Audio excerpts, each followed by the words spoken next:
Hey, Goat Knucklers, it's Flo, and welcome back to Goat Knuckle Talk with Flo. And let me introduce you to my fantastic co-host, Lisa Nolan Hafner. Hey, Lisa. Hi, Michael. It's been a minute. Yes, it has. Who's sponsoring our show this week?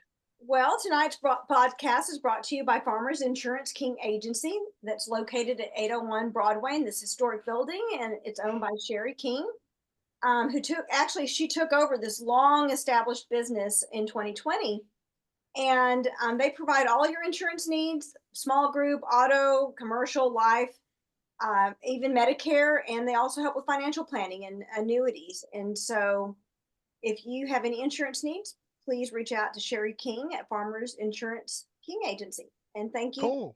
to them for sponsoring us. So, Absolutely. Hey, before you introduce our next guest, but hey guys, when you go to the YouTube channel and view this video, don't forget to smash the subscribe button and click like and leave a comment as well. So anyway, Lisa, yes, well, who I'm do we so have? excited about tonight's guest. We have a superstar guest tonight named Greg Stone, also known as Uncle Nasty. Ah.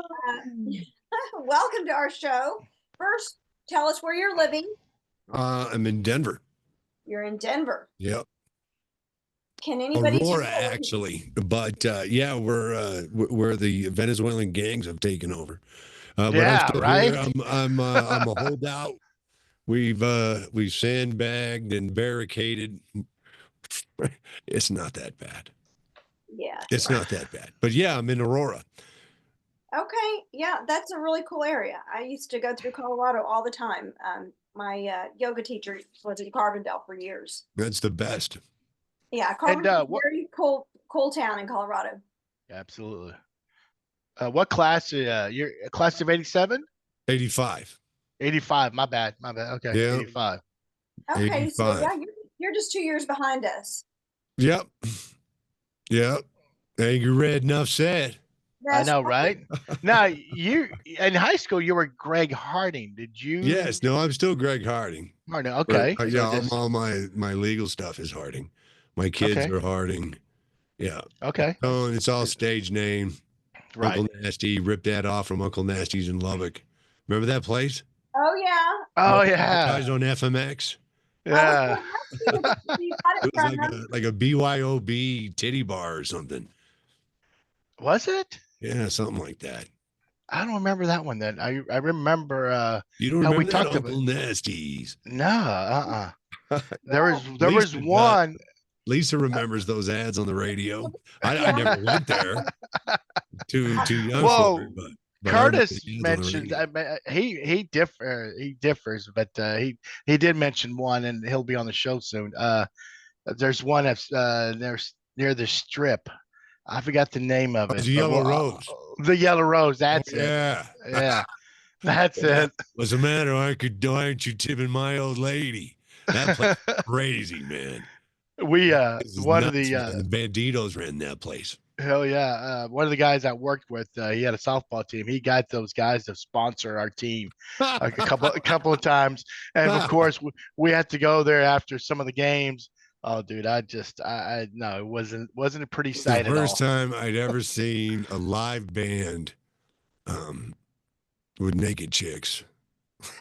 Oh wow, They had to pay. They had to pay for. yeah. They didn't have a DJ. It was a band. Yeah. Did you see that when you Really? went there, Michael? Did they have a band when you I were I don't remember, man. I don't. I just remember there? the Trying to dancers were nothing to look trying to at. black out that memory. Yeah. What's the matter? How come you're not tipping my old lady? Lisa's like, what? Yeah, right next to the strip. You go roll through the strip and grab yourself a case of beer and a bottle, and then roll into the Yellow Rose. That's right. They didn't care I how. didn't I didn't go to the strip, so Oh, I'm sorry, Lisa. Was I that was a not good was I that was a, not your running crowd, I was no, I was or did you homecoming pay William queen. Hancock to go get it? No, I was a good girl in high school. I had to behave. I had strict parents, and I had I had too many people in the community keeping an eye on me, so I that's Don't straight and believe narrow. me, I was grounded for most of my time. Yeah, but when I went to tech, that's a whole nother story. There were, nobody kept tabs on me. I did what I wanted to. See, look at that. See, I wish I would have known him and that sly. Yeah, Put yeah. up that front and misbehave. Everybody thinks you're such a goody two shoes. I was still pretty. Not me. I was still a good goody two shoes in college. I mean, I partied, but within my own limitations. Oof, man. The Uh-huh. kids I ran with, we were out of control. Hell Out yeah. of control. So Greg, let's we were go back doing- to. Oh, go ahead. No, I was No. gonna say let's I go was back about to tell high you- school, I was brother. about to tell you a cocaine story. Oh, go ahead. No, go ahead, We man. were doing big fat rails off of bathroom vanities in juniors in high school. Shit. It was introduced to us, a large group of us, at a very early age. Drinking at a very early age. I've lost a lot of friends over the years, the people that just didn't change. I just want to preface that because we're going to have a lot of fun and tell you stories and things, but some folks never changed and they ended up dead. You got to roll, you got to change. You can't be that same person forever. No. The body can't We take had- it. Mind can't we had take it. We had a classmate too that he died because of alcoholism. Yeah. So I'm not gonna mention his name, but I'm pretty sure you know him. But yeah, it's just if you don't change it, right, man, it's gonna catch up to you. Yeah, a lot of us that that in my circle of friends from high school. Yeah. Yeah. Going through some wild phases of high school and college, those are rites of passage that everybody goes to. But like you said, at some point you mature and hopefully you outgrow those things and say, hey, I had my fun. And Well, I think you're now supposed to be able want different things. yeah, you have a desire to want something different. Career, family. You can't be wasted and have those things going on. No, Not for too long. Anyway. Oh no. not for too long. No. I tried. Doesn't work, does it? I just stopped. So I want to ask you, what kind of a student or friend or like what was your persona in high school? Like, I mean, if somebody were to describe you back in high school, what would they So say? who was Gregg Harding? I that was a cut up stoner. Wannabe jock. I had 2 knee surgeries early on, one in the 8th grade and one my freshman year. And then, then I ended up having dysplasia in my hips. I had my hips replaced 10 years ago, a birth defect. So I had no idea. Coaches would be all like, Harding, why are you so slow? It's because the balls at the end of my femurs were square. But that may have something to do with my knee issues, but I had them both sliced open early on. And Yeah, that is young. But yeah, I was like 14, 15 years old.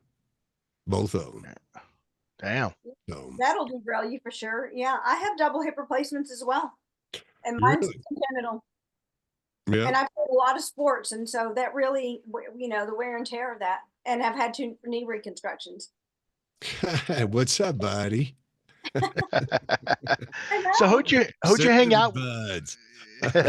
Who'd you hang out with in high school? I mean, who was your buddies besides Curtis? Yeah, I had a wide range of friends, but my main running buds were Eric Jernigan and Bruce Hernandez. Oh, I remember Bruce. Yeah, he had an older brother named Benny. Yeah. Yeah. I think he was actually like a year older than my sister Faith. So Benny was, yeah. So he was quite older than us. And, Class of 81. yeah, I think so. Yeah, and I knew all those dudes. I knew Bruce and Benny and the Scarboroughs and the Jimenez and all these other cats through scouts. We were crazy no shit. Boy Scout troop, man. Oh, dude. Out of control. Out of control. But I was in scouts for a long time. Emil and Evan Kramer. Yes. I was in scouts with those dudes. God, a bunch they of were other big people. into- I Names will start remember- flashing up here in a little bit. Yeah, they were Yeah. big into scouts. Where did you live in Plainview?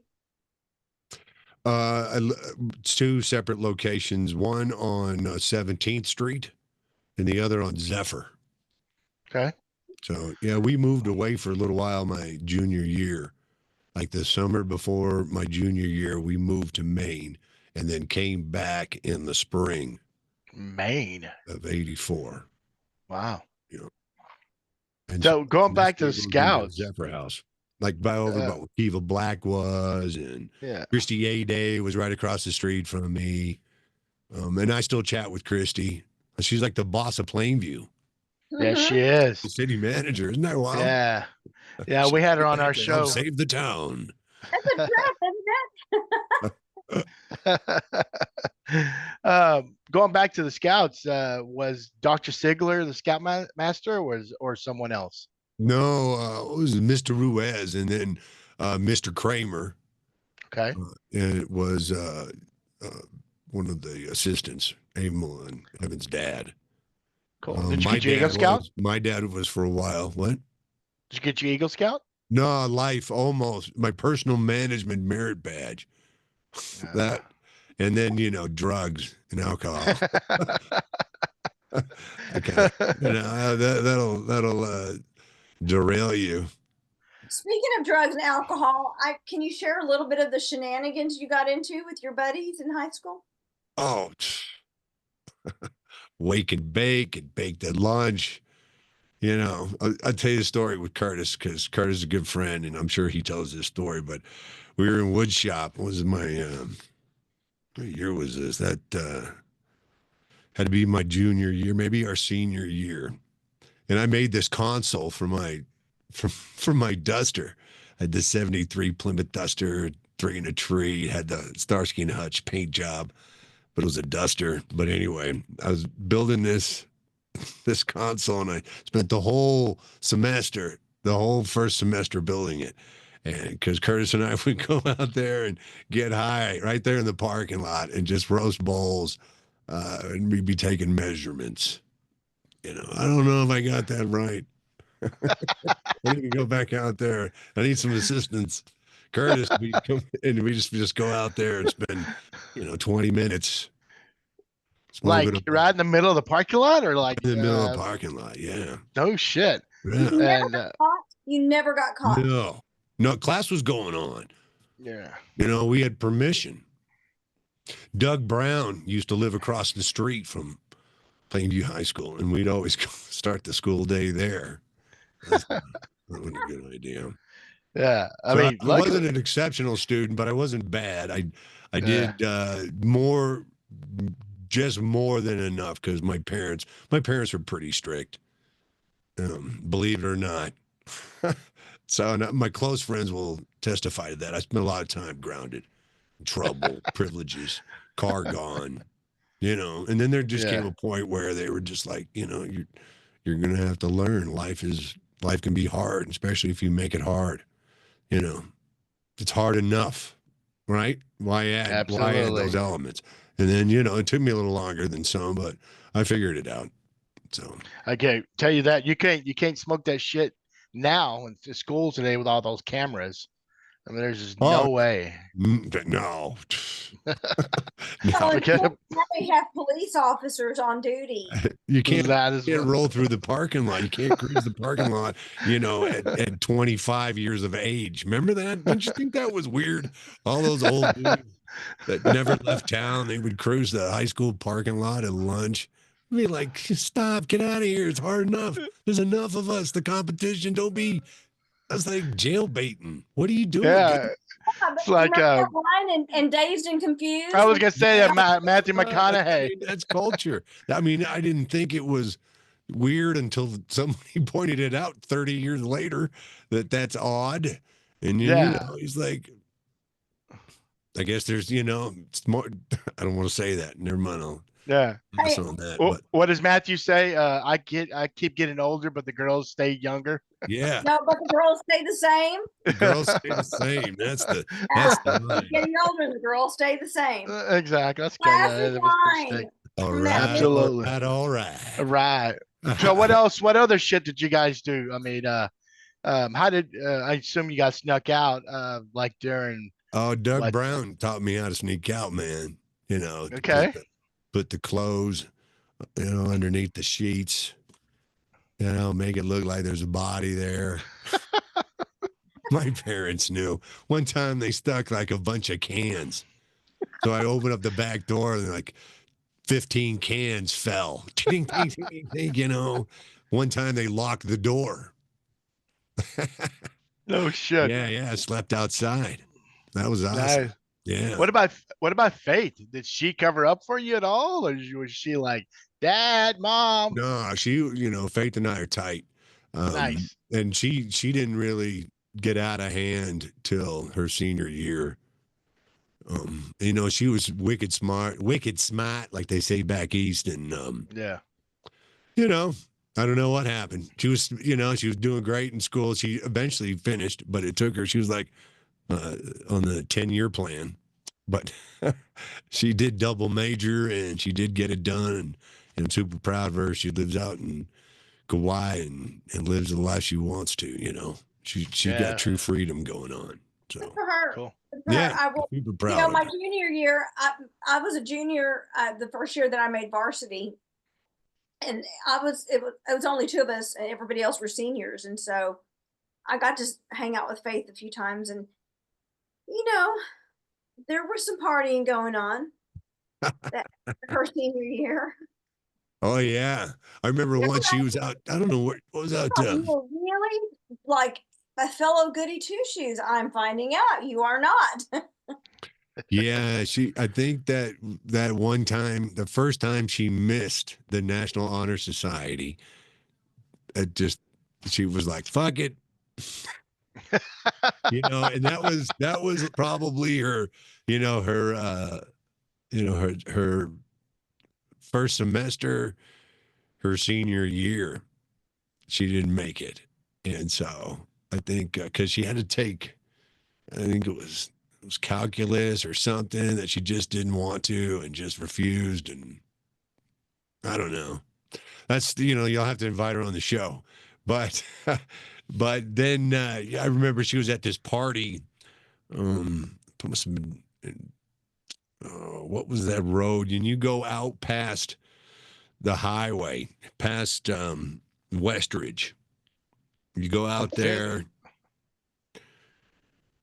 There's little towns out there. She was at some party out there. I remember she was in that VW bug and somebody pulled all the distributor wires off the cap and because they didn't want her to drive wasted.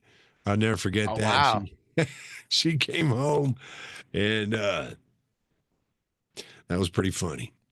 I mean, it was funny because she didn't drive. So that made it cool. Somebody brought her home and she was pissed and drunk in front of my parents. Nice. I'm 3 years younger than her. I'm like, yeah, get it. There you go, big sis. That's cool. So just you two, just her. No, I have a younger sister, Claudine, but my folks left Plainview in I don't know, 88, I think, 89. Okay. Yeah, and she graduated. How much younger is she than you? Pardon? How much younger is Claudine than you? Oh, 4 years. Okay, so you guys were all really, spaced apart. Yeah. Okay, and so where did she graduate high school from? In Kentucky. In Kentucky. Yeah. Wow. They moved. Dad took a job with water reclamation. Okay. Yeah, they take basically polluted water and treat it enough to where it can be reintroduced. Oh, nice. Okay. Manufacturing water. I owned a little restaurant in Berea, Kentucky for a short time when I was 32. Did you? I did. I didn't know what I was doing. I never even waited tables and decided I was going to buy a restaurant. Woohoo! What the fuck am I doing here? Yeah, it was quite an experience, but it was short-lived. It's the hardest work I've ever done. Yeah, working for yourself too, Yeah. In any aspect is tough. You can't hire nobody if you're gonna make any money. That's right. To start off with, and that could be years. That's busting ass. You know, Absolutely. So when you guys are driving in your vehicles, did you guys like go to the space station? I don't even know what cruising space up and down station. Fifth Street. Come on, Yeah, man. From exactly. space station to Was this family so it was still fun. open? It was still Yeah. open your senior year? Okay. Yeah. Family Yeah. fun was still open, but that wasn't cool to hang out no more. Just turn. That was the Yeah. turn. Yeah. So we went all the way down there and turned around still. But I remember two classmates of mine, which I won't mention names, but their initials are DP and DD. They had, at the bowling alley there was a sign that said "Let's go bowling." So they took that sign and put it over the Fifth Street overpass as you're heading west. So because I guess back then you guys were supposed to yeah, go say, "Hey, let's go bowling." So and they tied it up there. smoke the Let's go bowl. bowling. Yeah. The Gibson parking lot, play hacky sack and get high. Oh You had enough yeah. vantage points where you could see it was so flat you could see any oncoming traffic. So if the cops came, you just thump it. Yeah. So So what were you any like were you in band or choir no, I was or on the what golf team. elective? You're on the golf team. I No was on the shit. golf team. I got kicked off my senior year for putting Coach O'Hare's golf bag up the flagpole there at the Plainview Country Club. Really? Yeah. Hitting. Oh wow. I got to get some mileage out of all that stupid shit I did. Yeah. Sabotage myself, so I have to laugh Yeah. at it. It makes So you who you hair. are. So not Damn. proud of it. It sucked. I was pissed. I was gonna let her. How were you a good player? Well, yeah, I was all right. I shot in high school. I shot in the mid 80s. I could have been better, I Okay. think. So I'm So better now. probably like a 10, 12 handicap, I guess, back then. Back then, yeah. Cool. I'm a What are 7 you right now. now? Nice. I love to play. Yeah. So, George Martinez is a good buddy of mine, and he introduced me to a whole group of Veras. I know some of the Veras, Charlie and old Hank Vera, but I got introduced to a ton of their family, and now we go out to South Carolina, Myrtle Beach, and play golf every year. Nice. Started That's doing that with damn. them. So, yeah. Tell me you play from the tips. I'm 57 years old. I played from the blues, but I am not playing from the tips, man. Come on. Hey, I should be playing from the whites at my age. Exactly, right? exactly. I just took it up again. I gave it up for like 7 years. No, for 15 years. I was at my best. I was a 12, and I started fishing, bass fishing more. But I got my clubs regripped. I went in Ready a to couple of go. times. Yeah, so I'm still need another probably during the winter time. Just go hit the little practice and work on my game, and then I'll start hitting the course probably around springtime. So yeah, I got the fever back, man. So To I've get never any shot good, it's just like anything else. You got to play. You got to play, exactly. So practice. how is it playing with artificial hips? Because It's great. I gave it up. It was too much torque on my hips. I couldn't do it. Really? Yeah. Yeah. You should sing a swing coach and tell them what hurts, and then they'll modify. Yeah. Plus beer helps too, Lisa. Beer. Alcohol does help. Well, that is true. I did go to Top Golf a couple of years ago, and my sister and I just completely smoked our husbands. Top golf's a lot of fun. Yeah, You and well, can cool I was off drinking, golf. so it didn't hurt too bad then. But I miss playing golf. It's been years. You should check that out because I walk a lot too because I try to Yeah. get the biggest bang for the buck, and I like that solitude of golf. I'm probably not a very fun person to play golf with. Not that I'm like I get all angry or whatever, but I don't really like hanging out. Yeah. I want to play the game. I'm playing the course. Exactly. You go with your friends and stuff, and you don't focus, and I don't drink anymore. It's been 19 years, over 19 Good years. for you, man. Good for Thanks, you. man. Wow, that's wonderful. Yeah, That's yeah, awesome. thanks. Yeah. And so, everybody's getting hammered. And so I'm like, I'd rather go play with a bunch of strangers. And that way I don't have to talk to anybody. Exactly. Yeah, when I Focus on my played, game. I'm here to do work, people. Work. This is exactly. what makes me feel good. I'm not here to make you feel good. This is about me. I paid my green fee. Okay. Yeah, I would always try to get the earliest tee time because I live in Houston or near Oh Houston, man. and you have to tee Throwback. off. Hell yeah, man! And I would tee off at 6:30 or whatever the earliest tee time, and it was so beautiful in the morning, man. And it's just great. And like you Still said, I would quiet. either play by myself or they'll I've put me with a some group. And I have fond memories of Plainview Country Club. I worked there a few summers. George Martinez and I worked for Jerry Dixon. oh, okay. Yeah, putting carts, charging carts, picking up balls, cleaning clubs. So for 2 summers, George and I both Nice. worked out there. Yeah, and those still mornings. I remember when we'd help water. You go out there and you could help. It's like 4:30 in the morning. And it's just so quiet, and the sun's coming up and just coming through all those cottonwoods. Oh, that's the best. So still, yeah. There's beauty in everything. Yeah, At for the end sure. of the day, that ain't a very pretty place because it's fucking hot. But there's some spots. There's some moments in Plainview that I'll remember forever. Some good, Cool. some. Well, Well, speaking of memory, can you tell us like what's your favorite or funniest high school memory? No. Something that just really stands out for you that you associate your high school years. And it doesn't have to be senior year, anytime in high school. What's your best or funniest memory? I had Mo Evans. Remember Mo? oh yeah, he's our class. Yeah, we were in theater together. Oh, I think he was Pooh our senior year. I don't think I need to even elaborate on that if you know Mo. And he thought I was funny, so he just encouraged me. And that probably wasn't good. But in school, that was a lot of fun.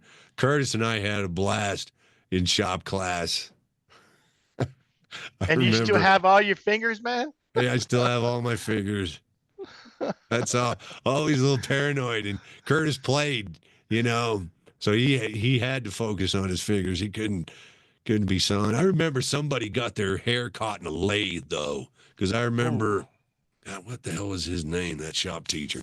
But he would always be on Curtis about his long hair because somebody got their hair caught in that lathe and got their head smashed, just whack into the lathe. And then he made everybody with long hair tie it up. Yeah, I was gonna say, yeah, we all had long hair back then. What the hell was his name? That shop teacher. Let me see. Mr. Hudson. It's Mr. Hudson? Okay. That's who it was. Who was it? Mr. Hudson. Oh, okay. Yeah, I'm pretty sure. I think my I'll brother verify that with Curtis. For as much partying as he's done, man, that dude's got a memory. He's so smart. That dude he's Dr. Curtis Peoples, man. That's hilarious. I know. He's going to join us later, right? Yes, he is. Yeah. Yes, he is. You mentioned Houston, Michael. I did 3 years at KLOL. Oh, no shit. Yeah, from okay. Denver. What years? Okay. The last 3, and then before they flipped Spanish, so it was like 2003 to 2006. Is that Stevenson Pruitt? Outlaw Dave. Outlaw Dave. Okay. Yeah. Okay. So. Oh wow. So Yeah, his that's sister. why I guess when I'm on this show is because I went off to do radio stuff. I was always pissed off that there's not a billboard of me next to Leah K. Lyle. Right. Home of Gregg Harding. Where the hell's that freaking billboard? I'm joking. I know, right? Hey, well, so hot. She was so hot back then. You can talk to Christy A-Day to put you on the the Hall of Honor? Is that out there in the sidewalks? They have they their got own the Hall of Honor. Oh wow! Yeah, I know somebody. Yeah, there I you know go. somebody. We I could got her step on digits. you. We could walk on your face or your star. It is. People Uncle would bring Nasty. dogs to have them urinate on my star. Shit. If Curtis is there, he probably shit on your star. Well, before we move on to your career, I want to ask you another high school question. Okay. So, who was your favorite teacher? Is there any teacher that just really had a positive impact on you? Or maybe not. Yeah, or Well, not?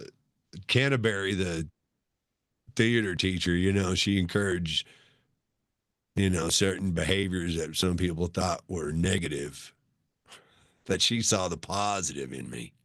So, her encouragement helped. Her confidence in me helped. I did a couple of productions in high school. My sister was an actress, and so that definitely helped with my radio career. Helped create theater of the mind. How to Sure. present stories and images through voice and sound effects. Just because I was a weirdo, like nothing too weird, but you know what I mean? Just daydreaming and pretending fantasy in my head. I was always daydreaming. Well, it means Wanted to be you have a somewhere really else. creative mind. That's a testament to how creative your mind is. So, Shit. And plus, it was high probably half the time. that behavior really didn't take off until probably, my the end of my junior year. But I remember roasting bulls over at Doug Brown's house before we'd go to school. I remember roasting at lunch. We'd go to that was in Taco Bell. What was the other one? Taco Villa. Taco Villa. Yeah. Was it Taco Villa? Yeah, I think so. Okay. Yeah. Taco Get up, Bell. go get a burrito and smoke a bowl. That was lunch. Nice. And then my freshman year, there was a teacher named Mrs. Goodwin, and she taught English. And she was pretty hot. That's what I remember about her. Remember her name? Okay. You're not the first person to mention a teacher that's hot. So she was cool. Coach Zink was cool too. We gave him a lot of shit, but he was a lot cooler than Coach O'Hara, who bounced me from the But Coach Zink was, I think he was a real dude. I think he cared about people and he wanted people to improve. He was a cool dude. I like Coach Zink. He was all right. Curtis's mom, she, she was the manager of the cafeteria, and she'd always cover for us. Pep rallies, we'd run into there, hide in the walk-in, eat something, and then as soon as everybody got in, we'd haul ass and get in the car and go get high. We saw too many movies. MTV happened. Oh yeah. And I'm in the media. I'm not one for blaming the media for people's behavior, but it was definitely a look into a world that a lot of us had never seen before. Yeah, absolutely. And for a lot of us, it was just like, wow, this is what we're supposed to be. Yeah. Yeah. I'll tell you a funny story. I think it was my freshman year at Tech. I didn't do much drugs because I was an athlete, but occasionally I would smoke. I mean, I probably smoked 10 times in my life, but there's one time that we had a party at our house and I smoked and got fucking high, and I'm sitting on the couch and I'm watching a video and I'm like, and I had to piss, but I couldn't get up because the video seemed like it was about an hour long. I just couldn't get the hell up to go piss. So finally, I got up, but I remember that feeling sitting there going, shit, this is long and I got to piss. I'm just telling myself. But you couldn't break yourself from the video. No, I couldn't. You're an adult. I couldn't. You could have got up and hit pause. I was stoned, man. You were stuck, frozen. I was frozen in time, and I was about to piss in my pants. I can't move. We're all from the generation of staying up late at night and watching hours and hours and hours of MTV. Yeah, you know, that was all brand new. That was our phone. Yeah. Yeah, I mean, the exactly. TV was our Yeah. phone. I mean, you were you can take a TV wherever you go, like you do your phone, but I mean, it's different. But that was, you know, that was what we spent, you know, our viewing time doing, you know, and a lot of us spent a lot of time, like you said, you know, watching MTV. It was so fresh, so new. It was like the world was changing. Didn't it seem like that? Yeah, for Yeah. sure. I mean, for sure, because I think it came out In what 81. You know, I 81. think we Yeah. got it in Texas though, Eh, like in '82, I think. Didn't we? Really? No, Did we get it 81. right off? 80, I think we got it when Goodman, you know, when they played, what was that one song? A Radio Radio Kill killed the the videos. radio star. Yeah. Yeah. Yeah. No, it So we were there started for back in lunch. 81. Yeah, and it was August of 81. I don't Yeah. remember which day, but it was August. But yeah, it was pretty damn cool. And then of course, you know, some of the videos had these hot chicks, and I was like, woohoo! Oh, it was great. Yeah, yeah. Well, my guys, we the girls stayed up too. So I dated Ronnie Ortegon in high school. Yeah. So he's in a class above you and a class below us, and I mean he spent the night at my house every Friday night. He'd come over and we would stay up until MTV was off the air, you know, and he would just stay. And that was our Friday night date was watching MTV. My parents would go up to their bedroom and let us stay in the den. And Wow. I don't know about that. I know, right? no, I'm telling you, I was a goody two shoes. They get up in the morning, and you know, one of us would be passed out on the couch, and the other person on the floor. Like we were just mesmerized, you know, glued to the television. Yeah. It it was definitely a cultural awakening for me Cultural being awakening. That's a really great way Yeah, to put that. that was like, whoa. Yeah, right. You sure. know, and I was an outsider. We moved to Plainview, so you know, Where were you born? I was born in Manchester, New Hampshire. Oh wow. Okay. So you have a So lot of we back and forth. moved. I'm Yeah. sorry. Go ahead. No, it seems like you've had this back and forth connection with the Northeast. Oh yeah. I went after I graduated from high school. I went to school back there in Bangor, Maine. I went to Hudson College, um, and uh, and then I came back to Texas, and then worked in Lubbock, Amarillo, up and down the Panhandle there, and then got my break in Denver in 1990. But um, we moved to Lubbock in 75 and then to Plainview in early 77, I think. Okay. Yeah. I think that's close to the timeline anyway. Yeah. And so, you know, during the Vietnam War, my dad, we were in Okinawa and the Philippine Islands. So, you know, I'd been exposed to a lot at Oh an shit. early age. You know, we traveled, moved around. I had no problems. You know, it sucked at times because you didn't always get to pick your friends, and that was always my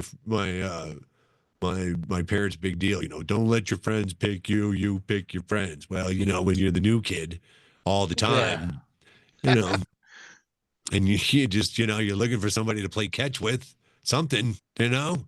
Uh, Was you that don't hard for always, you? you know, you don't always make the right decisions. So, Yeah, yeah. I mean, was it hard for you to make those adjustments? we were To be Yankees.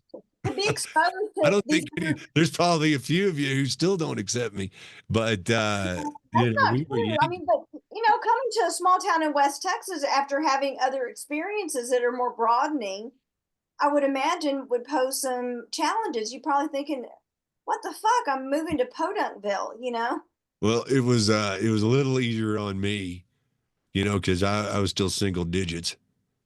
Yeah. You know, 10, 9, 10 years old, I think, when we moved to Plainview. So, um, you know, I was all sports. I played sports, you know, all the way up until you know, that second knee surgery.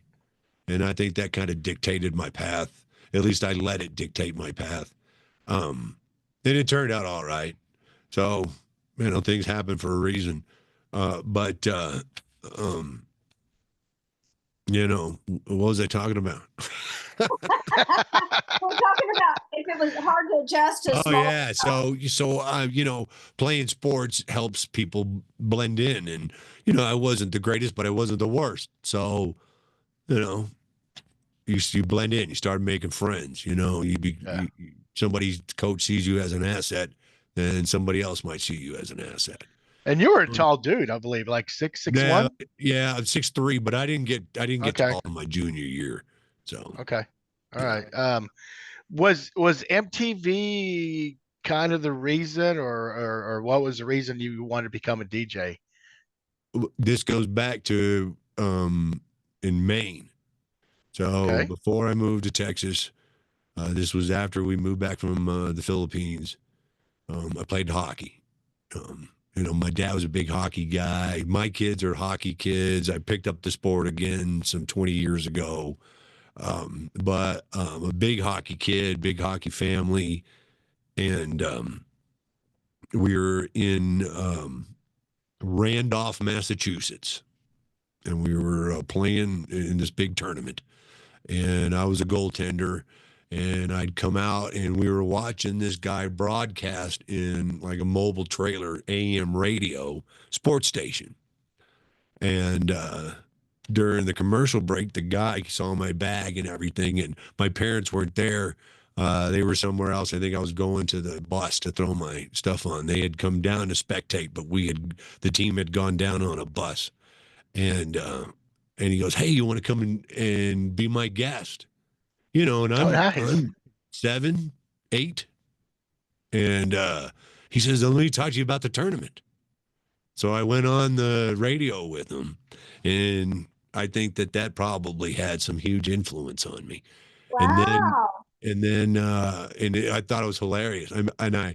He asked me, he goes, "Does your dad play hockey?" I go, "Yeah, but he's in the cardiac league." And he did. That's exactly what he did. And he laughed his ass off. And all these people, because it was being broadcasted on a speaker outside of the remote trailer, and they're all laughing. And I think that got me right then and there. The microphone, the controls, the instant response that I got then. And then my junior year in high school, the first half of it I spent in Maine, and this DJ came down from WBLM, which was the rock station in Portland, Maine, and talked to my English class. And I was like, I'm gonna do this. And then when we moved back to Plainview that spring, I went down to KVOP and I told them I'd sweep the floors. And they were like, "Hey, you got a pretty good voice there." They put me in the production room, had me read some news, and they go, "Can you be here Friday?" And they gave me a little tutorial how everything worked, and that was that. Nice. When did you get the voice? I mean, because the DJ voice. You know, I partied a lot. I'm a former smoker.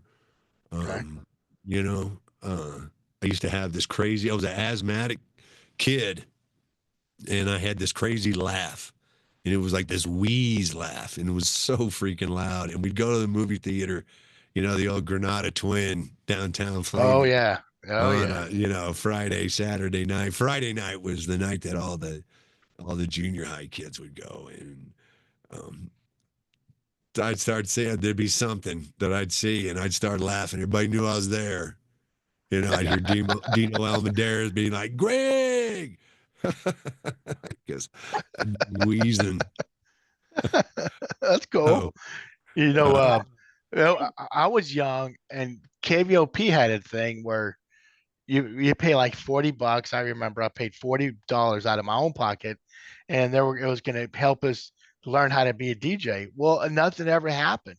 it's money, Back then, $40 was like 4 grand. You know what I right? mean? It's like, what the fuck? Where's my money? I never got it I, back. it got to a point where Maybe it went in your pocket. I was there for 8 hours a day. You know, KVOP signed off. They signed off at, I think we signed off at 10 o'clock. So you Yeah. had to power it down and turn it off. And my senior year, There was nobody there. I'd come in at noon and nobody. We'd party up there. They used to have a 12 gauge over the back door. And Damn. yeah, well, because, at the time before that whole community had moved in there, that was for protection. And we'd shoot all the foreign speaking records. We'd take turns throwing them like skeet and shoot them. And I'd always get in trouble because it'd be like, why are all these records in this field? And how come we don't have any more shells? Where are all the shotgun shells? And that was their biggest problem with me, because we get bored and I'd do album sides on Saturday night or something from 8 until 10, and we'd go back and get high and shoot records. Who's we, by the way? Can you mention names or no? CH, BE, EJ, BH. Forget about it. Okay. My job was a usual stop for my running group. Man, everybody would stop in and check in. One time we were out getting high, shooting records, and the door shut. Yeah, locked me out. Oh, wow. And the record's starting to run out. I can look in these little tall, skinny windows into the studio, and I'm like, oh no! Had to get in my dead car. air. I had to get in my car. Oh yeah, and I was listening to it, listening to the needle hit the label. And I'm driving in my car to the news director's house, and I get to his apartment. I'm beating on his door. Dude, give me your keys. I got locked up. He goes, what were you doing? Out in the back, getting high, shooting records? And I was like, shut the fuck up. Good for the record. He was just laughing. It was more of a big deal to me. He was like, he goes, it's 9:45. Some lady will call and complain tomorrow, and I'll tell her it's okay. We solved the problem. There was a malfunction. And so he let me back in, and sure, he was just for like 15 minutes. That's funny. But, I don't remember KVOP playing rock music. It was more like, Western? It was Beatles records. I play on Saturday nights. They'd let me open it up. Nice. So yeah, I'd play like the Beatles Blue and Red Greatest Hits albums. They'd let me play like Jim Croce, nothing too crazy. Oh, right. But we did play Helter Skelter. Yeah. And I also I worked for KATX too. So I do homework when they do football games, because they did the Hill Center Owls. And I do those Owls games on Friday. And I'd be, we'll be right back after this. And I'd turn them off and hit the commercial. And then I'd be like, you got 4 60-second commercials. I'll tell you when the last one starts, and then you give them a countdown from 30. Then you might remind them at 10. Then you go 5, 4, 3, 2, 1. Boom, pot them back up. We're back live, Hill Center, where the Owls are up 7, whatever it was. And I go back to doing my homework. So I did whatever I could for them for about 1.5 years. And then I went to school. And then I came back and I worked for FMX. Cool. I worked for a couple of KZII, Z102 it was. I worked up in Amarillo for a little while. Then I came back to FMX, and then I went from FMX to, I was the music director, and I did 6 to 10 in like 88 and 89, and then 90, I got this job. So. Oh, you've been there since? Well, I in mid-90s, I went to California. I worked for KSJO in San Ho for a while, and then I went out to Utah and worked for K-Bear. And then I came back, and then in the early 2000s, they made it easy for me to be everywhere. And so I did shows in Houston, San Diego, Waco, El Paso, Salt Lake City, Albuquerque, San Diego, San Jose again, all at the same time. So for a while there, it was busy. Yeah. So what kind of music, what genre of music were you listening to? It was all rock. No, in high school, what were you listening to? Oh, The hair bands.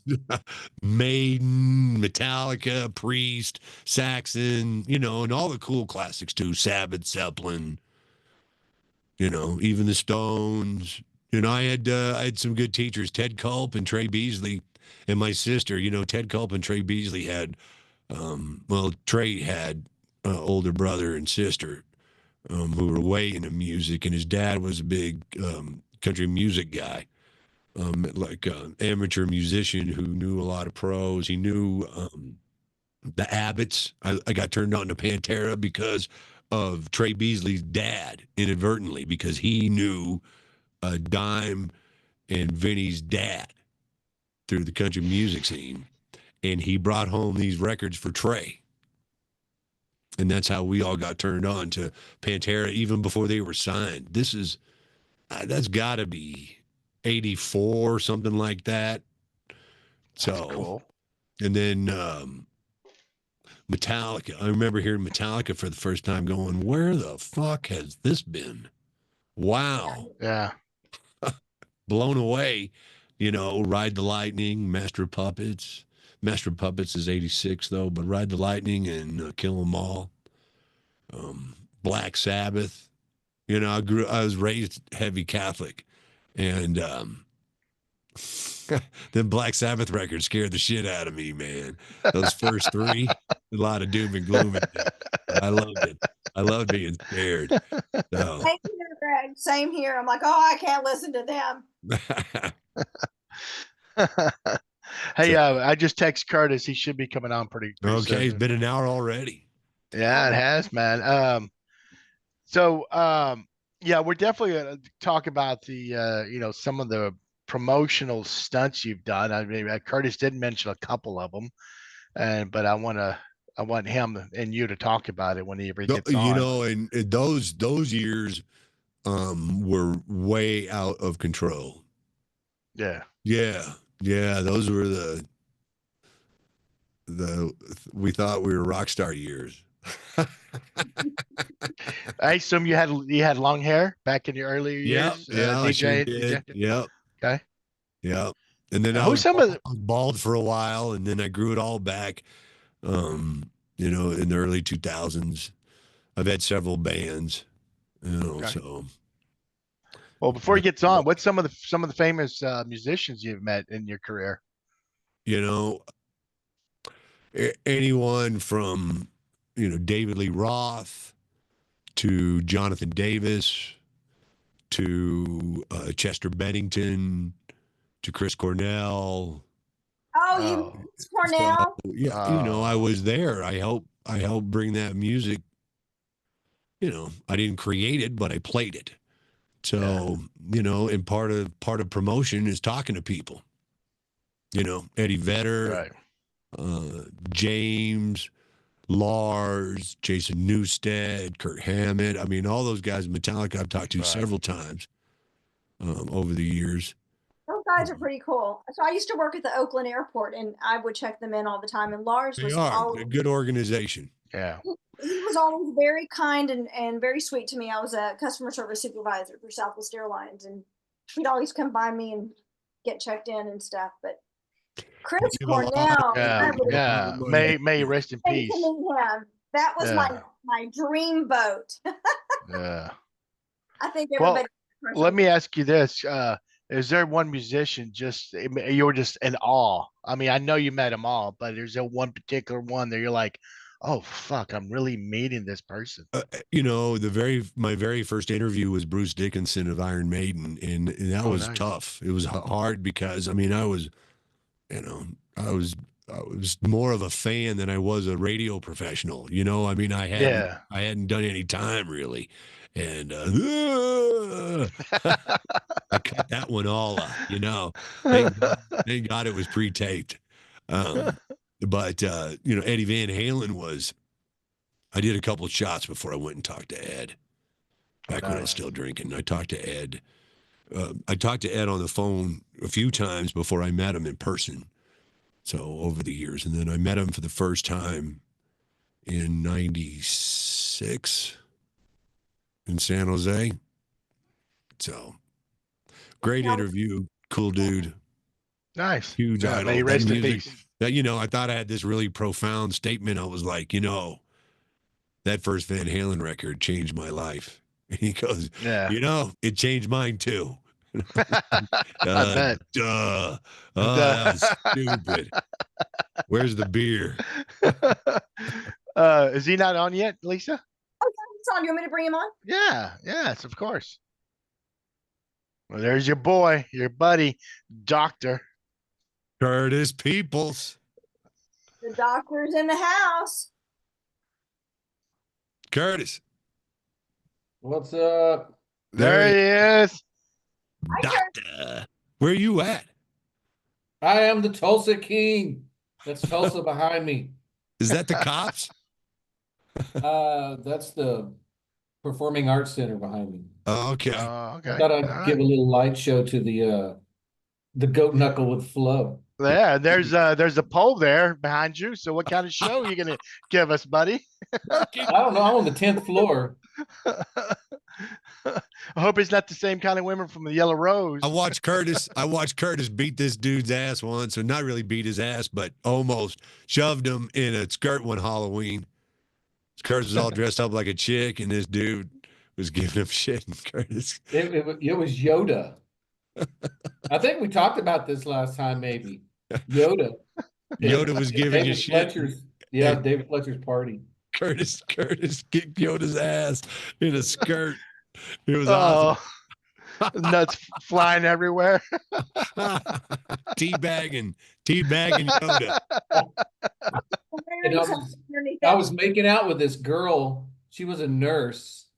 And I had forgot that I had met her. I'd met her at the Rick Springfield concert, which I don't remember the Rick Springfield concert. That her and her friend Sure took you care don't. of. They're both nurses. And she goes, I remember you. I took care of you at the Rick Springfield concert. And then I wound up making out with her. So the Yoda thought it was two chicks making out. Then we got in a fight in David Fletcher's backyard. And then David Fletcher was like, I will fight any woman here. And so I got out there and I fought David Fletcher. He was in a wrestling outfit. And then I had to apologize to Buffy because I tore up her nice skirt, got all ripped up. And remember our pumpkin one? They had those elaborate pumpkins. Ours says "Eat me," and ours was first place. Yeah. So, yeah, Damn. So welcome back, Curtis. yeah. Welcome Nice to back. meet We've you. been enjoying your buddy here. He said some funny stories. So I know you two will even make it even funnier. I want to talk about those promo stunts, like the one he mentioned. You were buried for 48 hours, or Yeah. Buried I mean, alive. I mean, what the hell? Where For did you Mothers shit? Against Drunk Driving. You don't Yeah. shit. No, you got to hold it in. Get the But fuck- we were drinking out of Gatorade bottles, and then I would just pee back into the bottle. Ate granola bars. I didn't really eat real food for like 2 days. It sucked. I read Misery from Stephen King because I was in misery. And then one night the guys brought by a stripper. And, Yeah. He had this periscope thing that he could see you. Oh Lord! And she was this, all over that, and then she got all over like one of their new cars at this. We were outside this dealership doing this for the station for KBPI, and this is like 1990 or 91. 91, right? I think it was 90 or 91. I can't remember. We can never remember the year, but we know that we played that New Year's Eve game with Mr. Big. The events we remember, the years are kind of shaky, but Yeah. then they got her on this car, a brand new vet, and she scratched it all to shit with her heels and stuff. And then they tried to blame me, and I was like, "Fuck you! I'm in a coffin. Who's in charge out there? Who's in charge? I'm in a coffin. I'm in here busting ass for charity, and you're letting this stripper put her hole all over the place." I totally reversed it, and because I didn't have anything to do with it. So some guy with a camera got her to get all over this Corvette that was parked out there next to us, and she trashed it. I wish we had the rest of those pictures. I only had one picture that we made a flyer with. Somebody took pictures. I don't know where the rest of the pictures are. Oh, when I got out, Were you claustrophobic? You didn't. I could not. I would uh, not. no, but I did have, I go, I'm 6'3" and this is 6 foot. I go, because that's the standard coffin is 6 foot. And if you're Oh, larger, you either pay for a custom coffin or they just crack you right there at the knees and then shove the bone up your thigh so you fit in there right. No shit. Yeah. Oh, so were you like I all learned crammed that. up with the knees curled up? Holy shit! Yeah, and that right in my face. And then there was a camera and then my microphone. I had a Game Boy. So I was down there playing Game Boy, reading Stephen King. And just, What- it's day 2. I was just like angry, just mean and angry and short. Let's get this done with. would you do it again? Depends on the cause. Okay, there you go. Did you sleep any? I drank NyQuil, Okay, to you knock probably myself did out. that. Yeah. Because of And what people were you guys, Curtis? What were you guys doing? Well, besides We getting printed the off stripper. about 5,000 flyers, and we were handing out flyers because it's a publicity stunt for our first gig. And I think after Greg got out, we finished flyering. We went to New Titans on the Block, which was like Public Enemy, Primus, Napalm Death, I think. I think it was Yeah, all, it was at Mammoth Event Center before it became Yeah. the Fillmore. yeah. And remember they had those. Remember what they used for mosh pit control? They had those big cylinder, those big concrete pipe fitting. Oh, yeah. Event staff would get inside the fitting, and then people would mosh around this huge ass fucking pipe fitting, this concrete pipe fitting that they would put in the middle of the floor, 2 of them. And they would bust out and they'd mosh like gears, and they would go in different directions and they would touch, and it looked like that they were feeding off each other. It was an incredible view. Just It those really shows was. in the early days of that old fucking room, and now it's the Fillmore. They redesigned it and everything, but the outer structure is still the same. Old building in Denver used to be the Mammoth Event Center. Used to be an ice skating rink, roller rink. They used to do roller derby in there. Then it became a venue. We saw, who else did we see? I saw Ozzy with Infectious Grooves there. Yeah. Yeah, Yeah. and Anthrax, I think it was Ozzy, Anthrax, and Infectious Grooves, or Suicidal Tendencies and Well, Infectious I remember Grooves. Public Enemy and Anthrax. I think Yeah, that's right. Because they had that big hit out at that time. Bring the Noise. Bring the Noise, yeah. Yeah. Yeah. Cool. Good old days. So yeah, that was in Denver. I was in a frozen ice truck once for for the homeless, getting raising food for the homeless for 48 hours. It was kind of like in an igloo, and it was in this frozen ice truck, and we were filling this huge refrigerator, a freezer truck full of frozen food. So it was a big frozen food drive for the Denver Rescue Mission, I think it was. And how long did you So last? I was in there for 2 days. This one had a little bit more room. It was kind of like an igloo. I could actually sit up in cross-legged. So Wow. yeah, back in the day, you did whatever you could. I skydived live on the air one leap year when I was working at a station in Amarillo. Jumped out of an airplane. No, no turkeys, no turkey drop. No turkey drops. Damn. Yeah. So Curtis was telling us when we had him on the show that he wanted to start a band, and he gave you a call, and you were like, "Yes." So tell us I about was that. because I was thinking the same thing, and I was like, who will Yeah. give me the confidence? Because I can't sing. Who's going to give me the confidence to stand up there and yell at people? Curtis. And when he called, I was like, get your ass up here. And I was like, there's no way Susan's letting you. He's like, yeah. She said, come up here and pursue my dreams. And so we did. And then we did a lot of the rock star stuff. It was a nightmare, wasn't it? It was a good my God. nightmare, though. It ended good. So, and then we opened up for Mr. Big, for Ugly Kid Joe, for Scatterbrain. We did some cool national The acts. Ugly Kid Joe Scatterbrain show was really cool because we were there at the Gothic and I was cooking at Paschetti's in an Italian restaurant. And I sliced open my freaking pinky across that way, like right before the gig. And so I was playing and the string would set off in my pinky. So I just had like blood running Oof. down my hand. It hurt like hell. And then after the show, the tour buses came back to our house with both bands and about 300 or 400 people showed up at our house and the neighbors were pissed. I mean, it was a full-on party at Nasty Nightmare's house. Yeah, we rehearsed in that basement, and people, we'd get the cops called on us all the time. So we were like, "Fuck this," and so we filled all the fucking window wells in the basement full of dirt, so the sound wouldn't travel. And then when we left, we didn't dig it back out. He probably fucking was so pissed. Oh, he was. But it wasn't the house was not in our name. Uh, So we just yeah, band, that's right. We were living with a couple strippers.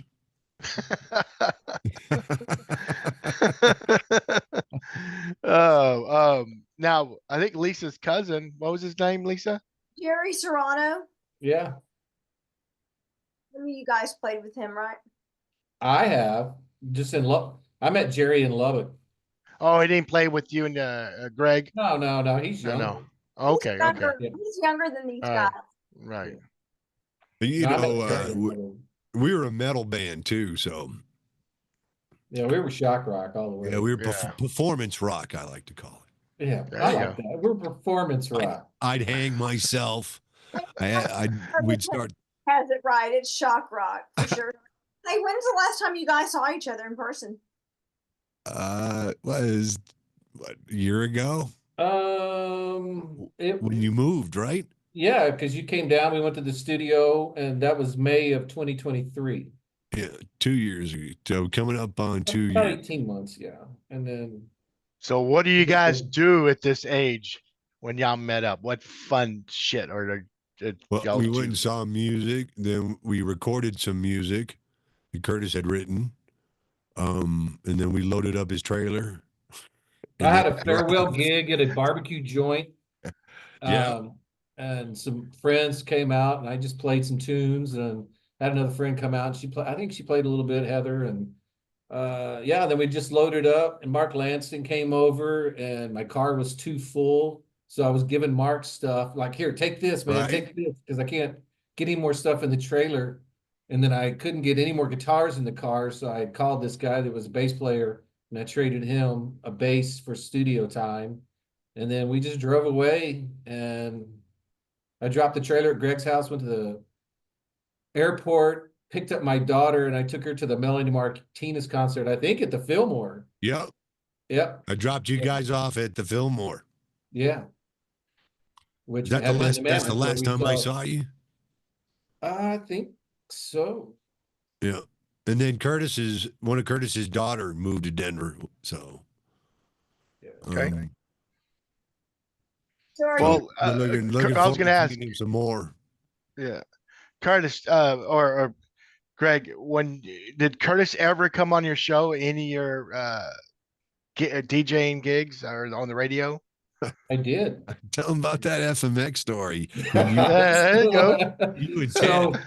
I'm sitting there at home and Greg's a DJ at FMX and I'm like, man, it's been dead air for a long time. And so man, we better go check on him. And I went up there and he's all passed out in the turntable. And he's like, it's just records just at the end of it. So I put on, I don't even know what I put on. I just put on a record or two and we just sat with him for the rest of the night, got him through the gig or, through the shift. And we would just put on the records. And I don't even know if he could talk or not. I can't remember, but we just went up there and propped him up, spun some records. So yeah, I was on his radio show. We'd been at the open jam at what was the name of that bar? Spoon? Yeah. Texas Cafe, the Spoon. No, not the Spoon, the other place close to Tech. Oh, Main Street Saloon. Main Street Saloon, getting Yeah. lit. Yeah. They loved us there. Did you do any remote shows in Lubbock? Yeah, I did. I did remotes, not full shows or anything. I really Yeah. hadn't developed, what I was turning into.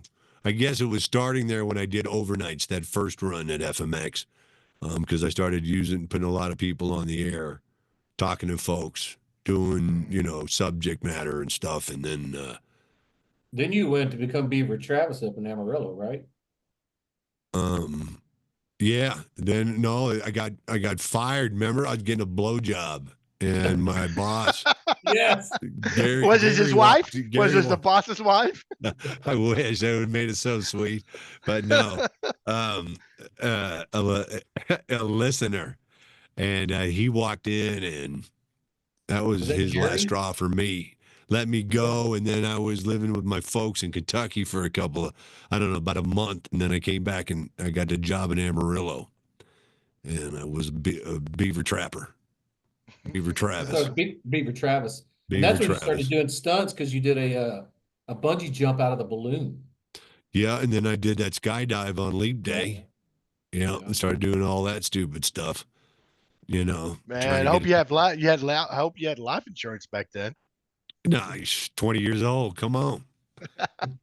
Fuck it, huh? I think my folks had a Knights of Columbus policy on me or something. So let me ask you guys, just think about this.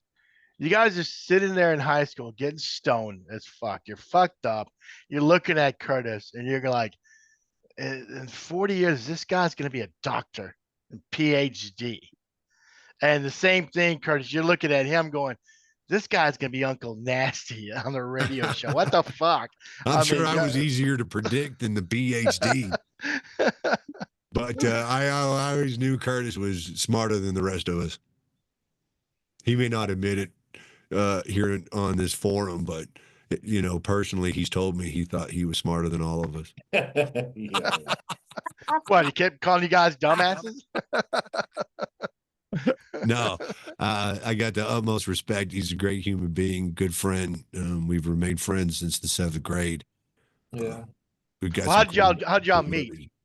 Y'all remember? I mean, I know it's a long time ago. Yeah, But Greg came to town and wearing a Pittsburgh Steelers jacket. And he was abused from the beginning, from day one. I remember fighting Sean Duncan. Sean Duncan spit on my fucking jacket, boy. oh no shit. Yeah. So did Trey Beasley and Dino. Everybody spit on my jacket. Those were the years the Steelers was kicking the shit out of the Cowboys. Yeah. In the Super Bowls. And I was a huge Steeler fan. And, me and I'll remember this kid's name because he was the only other one, and we both took abuse. Almondero Alvarez. Yeah. We're the only two Steeler fans in all of class of 1985. Nice. Yeah. Yeah, so that was at the old Coronado, and then halfway through the year we moved to the new Coronado. And then we had 8th grade, and me and Ted were like hanging out. We were like a Beavis and Butthead or kind of duo, And then it just progressed on, and then we really started hanging out a lot. I guess like junior year, I was in that band Rocks Off, and I didn't tell the story about Greg coming out when I was playing at Nicole's house, and he wrecked his car. He had this Dodge Dart, and he I was in the Duster. The Duster, yeah. The it was red Duster. Yes. And he flew off the road like Dukes of Hazzard style and landed in this nasty lake runoff shit out at Missouri Beef. And It his was their car drainage was in pond. that runoff, and there's like maggots growing all in there. Oh, shit. Fuck And we had to that. go. We went to my This was- grandfather's house. to I get don't a mean to change. drag her Jimmy name Don into this, Tyler. but Jimmy Don Teresa, Tyler had hold a on, tractor. Curtis. Teresa Islas was all over me, and I I just know. pulled off the road. I left that out, but anyway. I love her. She's so great.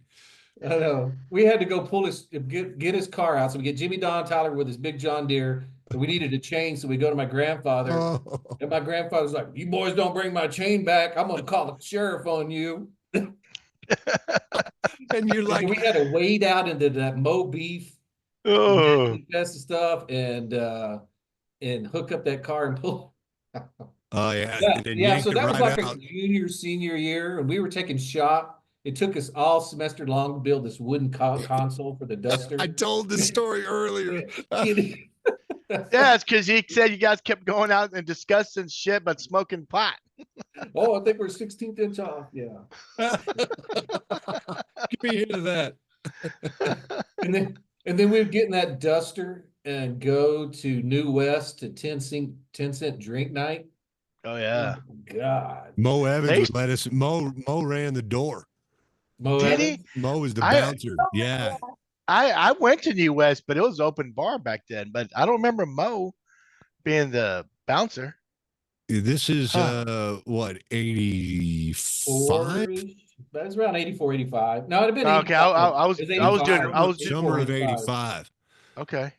I Yeah. was doing Rock Z's. If you Because Back then. yeah, we'd go there too, man. I remember Debs Fulton was a good running buddy of ours too. Yeah. And we still talk to Debs. So yeah, and we used to always go to Rock Z's. And but then once we found out that Mo, because we were all minors. Yeah. So we'd go there and just get shit faced. Stupid. And then we turned 19. go early when they had the beer specials, and then you get a stamp, remember? So you just go and drink as much as you could, go back to wherever, your dorm, your Right. apartment. But I'm telling New West, when I was going there, it was open bar from like 7 to 11. It was open bar, and it was people in line with those little solo cups, but they were in solar plastic cups. Well, there was a dude at the bar. He would always have a glass, and he had a dollar around it. So there's 20 people in line, but he would cut in and give the girl. I'm like, I got to meet this motherfucker. I met Right. him, so I didn't have to ever get in line. It cost me a dollar every time, but I didn't, I didn't give a shit. Right.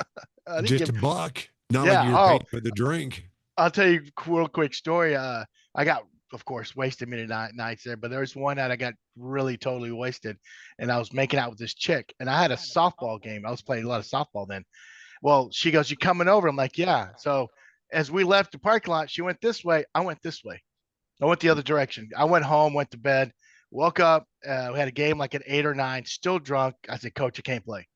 So we made the championship, and it was like around 3 o'clock. My one of the guys picked me up, and I'm still hungover as hell. I'm sleeping on the side of the door, and I scream and go, "Motherfuck!" He goes, "What?" I just made out with the ugliest chick last night. Ah, It took me that long to remember that I was making out with this ugly ass chick. well, so the good thing about this story is you went that way and she She went went that way. that way. Oh yeah. Something inside of you said, "Don't do it, Michael." No, I had the good angel. Listen to his ass. Save yourself. That's Yeah. funny. Yeah, Oh. we ran around a lot in Lubbock when I worked at FMX. Curtis was going to tech, and you were working at was that Italian place? Orlando's? Well, Orlando. when we were 86, I'd had a motorcycle wreck, so I was living off some insurance money. I went to Texas Tech for about 6 weeks, and then that's when we were living in the apartment. And it was the great drought, the weed drought of 1986. Oh shit. And back then, like No, ecstasy no. That was was legal and it. all that stuff. It was crazy time. And then I think then I moved. Then we had the band house Yeah, you and I and Braxton lived in that house. off of 17th Street. Yeah, We had Mick the the whole Cat. the Peggy movie. Yeah. And then Mick the Cat. I think I talked about, I don't know if I talked about Mick the Cat. We lived off hot dogs for 3 weeks. We had just clothes hangers. And we had like this big supply of hot dogs from the kite fly and frisbee fling that was left over because I worked at Buffalo Beano's. And we were eating these hot dogs for 3 weeks, and we were feeding the cat hot dogs, and the cat finally he got tired of it and he bailed. left. Never came back. He bailed out of us, man. Left us. And And called then him we Mick. got another band house on 43rd and Quaker. Yeah. And that place was crazy. And Julie, Branch, and Susan were living at Park Tower, so I would stay over there most of the time.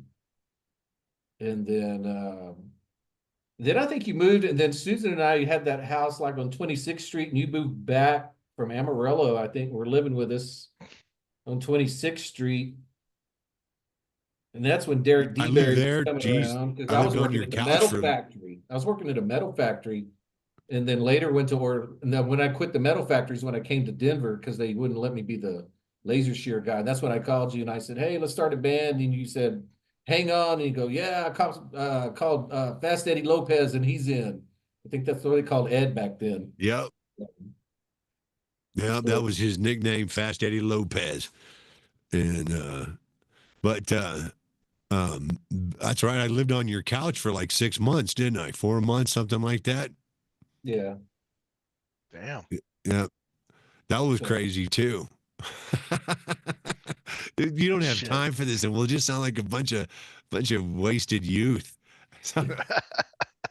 Yeah, when I lived there, all right, Mom. In the end, yeah, Andrew and I were living on 17th and R, like in the tech ghetto, and there was times we didn't have nothing to eat, but we had a few bucks. So we'll go to Garsky's Loft because they had a happy hour from 11 to 2, and they had beans and chips and cheese right? and stuff, and Little we taco would bar. we fucking just eat a lot. I had one drink and ate Oh, yeah. everything we could. Hey, We used so to do I that was a at the brass bartender at banjo. Garsky's Loft. I was Do a what now? bartender at Garsky's Loft, and I worked up there, and I'd have to make the refried beans and all that, and you put in the chafing dishes and all of that. But I didn't work there very long because I have ethics, and they kept sending me up these big tubs of chips, just crawling with cockroaches, man. Oh shit! Slob And they serves. would tell me, if you Unless, just cook, unless if you you didn't cook piss them, on the chips. they said if you just cook them in the oven long enough, it kills anything. Oh Not And a I was man. like, fucking man, I can't do cockroach. this anymore. I wound up quitting. Oh my So. God, I used to eat there all the time. That's I love that place. I Curtis would be know. like, "Don't get the chips and salsa." No. God, no. Oh fuck that. Hey, but I would still eat there. I remember going with Michelle Rollins and Lisa. That we went to Foreigner, and I remember eating at Gartsy's Loft. I get any chips. I think they had like these cool, good enchiladas or something. But Yeah. went to Foreigner there, so it was. I used to love Harrigan's, That was a man. cool Harrigan's. restaurant. I used to like going there. Yeah. Yeah, Yeah. very cool. Yeah, Harrigan's. I used to love their zucchini, fried zucchini. That shit was good. So that was a good place to go. Well, so what other stunts did you do, brother? For your radio shows? Any other crazy I'm radio trying to stunts? think, see, I've jumped out of airplanes. I bungee jumped out of hot air balloons. I've been buried alive. I've been frozen alive. Shit. Fronted a What else have I band. done? What? Yeah. I fronted a band. A couple of bands, several bands actually. So Oh. that's that. When I called him, I said, "Greg, man, you're the front man. You're like the big DJ." I was like, "This is going to work," because it was all about publicity. I mean, that's the entertainment business. It's all about publicity. Man, And like I said, I would hang myself. I had a chainsaw, and I would like cut up all these effigies. People that pissed me off, and I had this huge fucking strap on called the Destroyer, and this thing was like it was like 18 inches long, and I'd wear it out on stage, and there'd be people on the front row, and this thing is solid rubber, man, and I'd hit people. Just whack them with that fucking thing, man. Oh, and then occasionally up in some girl's mouth. And, Oh. that was a notorious band. and we had this real hot chick named Wendy, a really cool gal, and she was we had a little Jack in the Box. So our logo was this insane clown, this crazy clown, little murderous clown, and we dress up the tattoo artist, a friend of ours, as the clown, and we had this little intro. It was like a Jack in a Box, and they'd wheel out the Jack in a Box, and it was for a song that we wrote called Snuff, and he would crank the Jack in a Box, and then she'd pop out of it, boop, and he'd chase her around. and people loved it because she was hardly wearing anything at all. So, Nice. you know, don't look at us, look at her. And And then, yeah. so, you know, we did, you know, trying to do a lot, pushing. We had a song called Donuts, and we'd get into a donut war with the crowd. You know, we'd bring all these little powdered white donuts and throw them at people during the song, and they'd throw them fucking back. It was awesome. Doom, doom, doom, doom. You're getting hit. You know, and we'd open up for some national acts, and they'd get pissed because, you know, you have to set up in front of them. And people would throw the donuts back and get the donuts could get all, you know, stuck in their gear. Yeah. They complain. So, you know, That's funny. Curtis and I saw a really cool show in a very small room. We saw Tool Oh. before they popped. At that same room, we opened up for Ugly Kid Joe. The That little garage. bitty- Yeah, the garage. Remember the garage? Yeah. Yeah, we saw Tool there before they popped. It was great. Maybe 60 people. It was amazing. Cool. Yeah. Were you able to like talk to the guys? It's so Yeah, we close. went on their butt. They had a camper. And Oh. I've talked to Maynard since, but you know, that day they were very friendly. You know, now they're big rock stars. But they're cool. They're good guys. Yeah. I bet though, with Ugly Kid Joe, I could still walk up to them and say, "Hey, do you remember when we played this show with Scatterbrain in Denver and da da da da da da and come back to our house?" And I bet they would remember it because it was crazy. That party was crazy. Well, how was it crazy, guys? Well, there's two there's like national 300 acts people there. showed up. A ton of women. It was like the whole venue. There was 400 people, maybe 600 people at the show, and 400 of them came over to my house. Shit. Yeah. With both How'd they get your address? We gave it to We them. gave it to them. We didn't. Okay. You know, we gave it to like maybe 20 people. Yeah. Stop by, Scatterbrain. And you say that that these rock stars are going to be there. People show up. Yeah. And that was the undoing of the night, was telling people. So those 20 people knew 20 other people. Who knew 20 other people who knew 20 other people. And then there's those tour buses parked out in front. I remember the cops came to the door and I answered the door and they go, "Who lives here?" And I said, "I don't know." We're just here for the party. It was too big to bust. So they were like, who was it that talked to him? Eddie? To the Eddie cops, or Thor? maybe. It's probably Eddie, Thor. right? Thor is always getting us out of trouble. So, you know, they were like, you have to start telling people to go home. You have to remove this. This is a problem. And we were right across the street from a fucking middle school. Yeah. I mean, directly across the street from a middle school. So like, this shit can't be here, you know, in another hour, it's 6 o'clock. So That's funny. I remember once before Curtis had moved up, you remember that old house on Glencoe that I had with Tim? That's the first house I moved into. Yeah. Right. Were you there when Mick Brown lived with us for like a week? Mick Brown from Dockin comes to town. They play a gig, and they got some time off, and they're gonna stay in Denver. And my roommate at the time was a big coke dealer, and so Mick Brown asked me to score him some shit, and I'm like, "Come by the house." Because by the house, 5 days, motherfucker is still on the couch. The bus, you know, and I was never like, you know, I could maybe do a day or two, but I could never do that. I always had to take time off and recharge, and I had a job, you know, so I had to have a few hours of sleep every day. I had to reboot, so I had you know, some obligations that I was trying to fulfill, and I was, you know, most of the time getting it done. But this dude, if he wasn't playing drums, he was doing blow, and he was doing it right there on our fucking couch. And the tour bus pulls up to the house, and the tour manager comes, and he's like, "Is Mick here?" He all knocks on the door. I was like, he's all, "Hey," and Mick's on the couch still. Like, we've got to go. They pick up Mick Brown from my house after 5 days, and we lived in little small shitty 3-bedroom house. It was not very big at all. It wasn't like a place you'd find a rock star doing a bunch of drugs. But you know, evidently it was. So, you know, just that scene where you would just come to work, you'd leave for work and come home and he's still there, like the dude on the couch. But he was like this big time rock star. It was like, what are you doing here, Mick? I'm waiting for the bus. We're not leaving.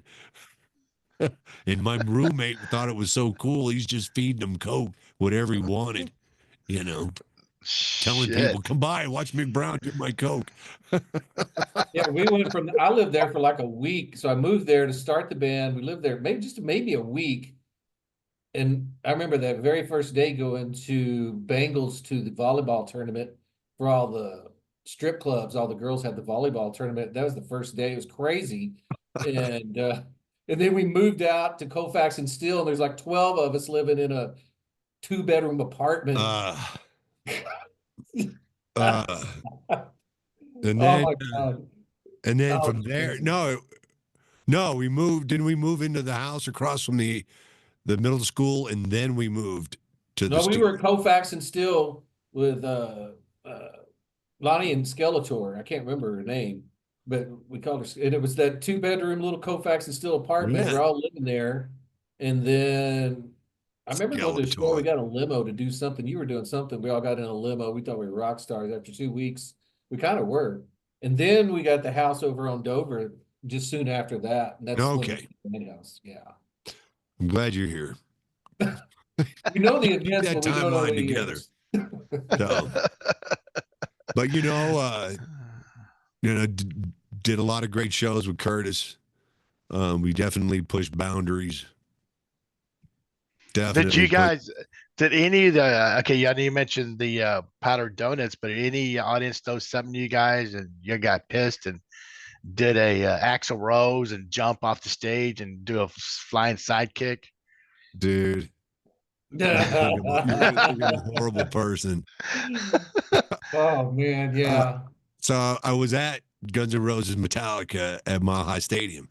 Ice-T opened up the show, and I had backstage access, and there's a big carnival atmosphere. It had huge circus tents in the back and pool tables and hot tubs with cold water. There were chicks everywhere. You know, it's one of those real rock and roll type of backstage environments.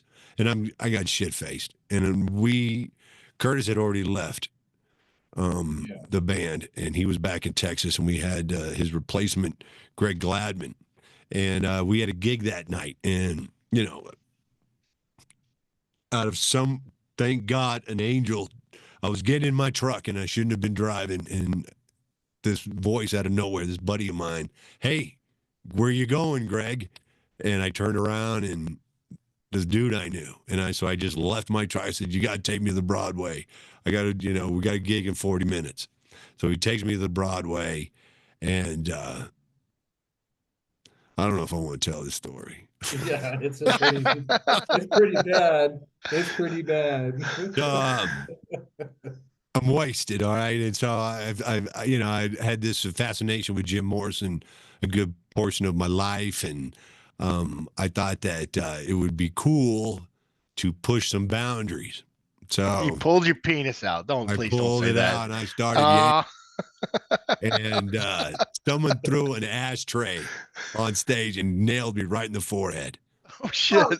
Boom! Oh yeah! I go down on one knee, and I get back up, and I'm naked actually, and I jump out of the crowd with this fucking stiffy. Who threw that? And I'm walking, and the crowd is just parting like a fucking Red Sea. And obviously I'm angry, I'm bleeding, I got a heart on, and somebody just goes, "It was that guy," and I just grabbed this dude, and it turned out it wasn't, but I wailed on this dude, naked. There's like 300 people in this really small club.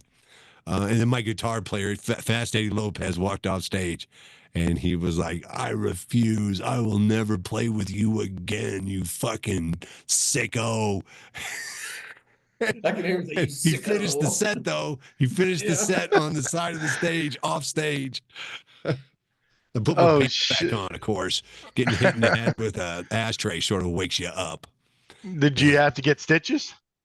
Yeah, I had to get stitches.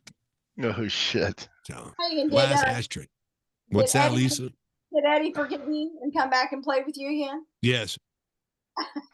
As long as I guess you have to do an addendum of the contract. Your tallywhacker has to stay in your pants.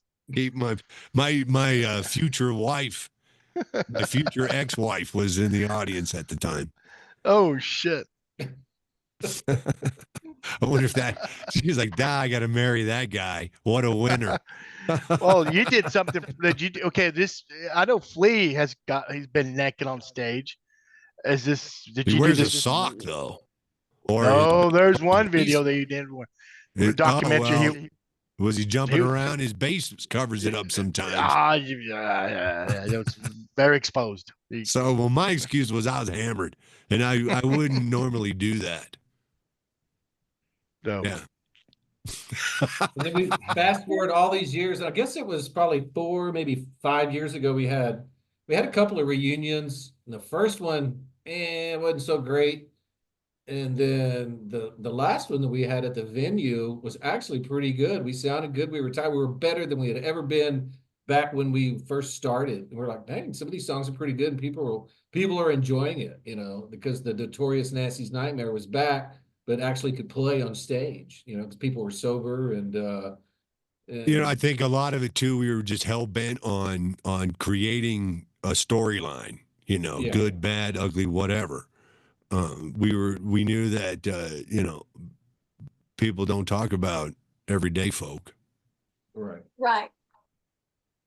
You had to stand out and make a name for yourself. That's how people remember you.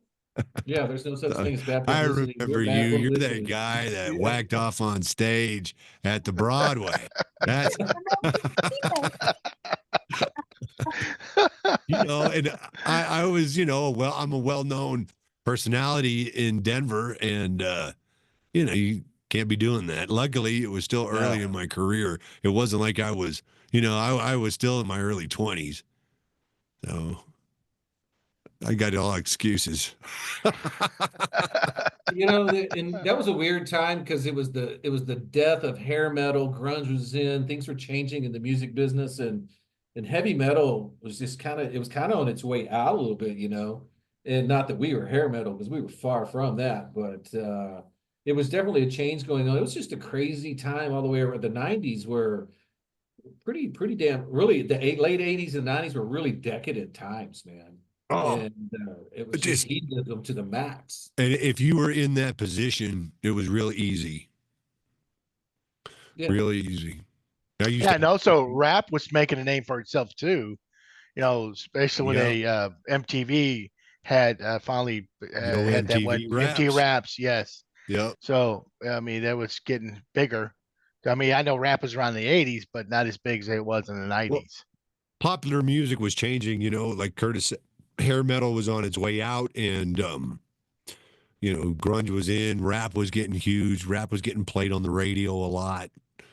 You had these collaborations between metal and rap, and like Aerosmith and Run DMC. Faith No More, Run DMC. Then Rick Rubin did that whole what was that Emilio Estevez, Cuba Gooding Jr. movie, that boxing movie where they get in the wrong side of town, they rent that motorhome.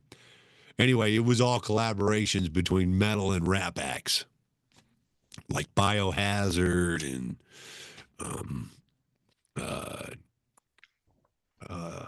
Insane in the Membrane. Ain't got no brain. Oh, Cypress Hill. Cypress Hill, yeah. Oh, Cypress Hill, yeah.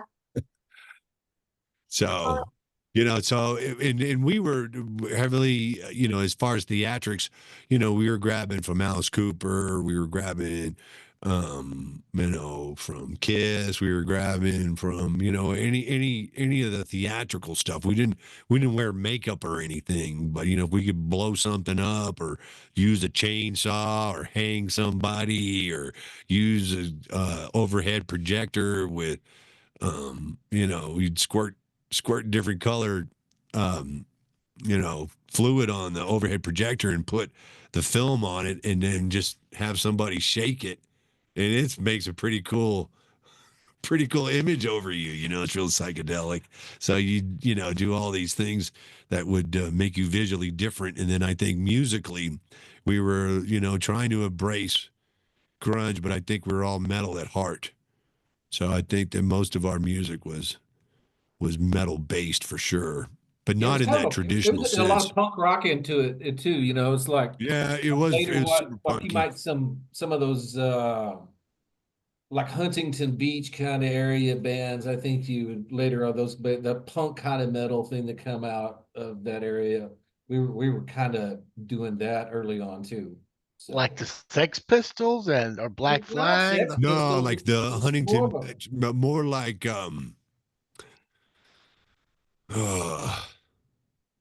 give me an example, Curtis.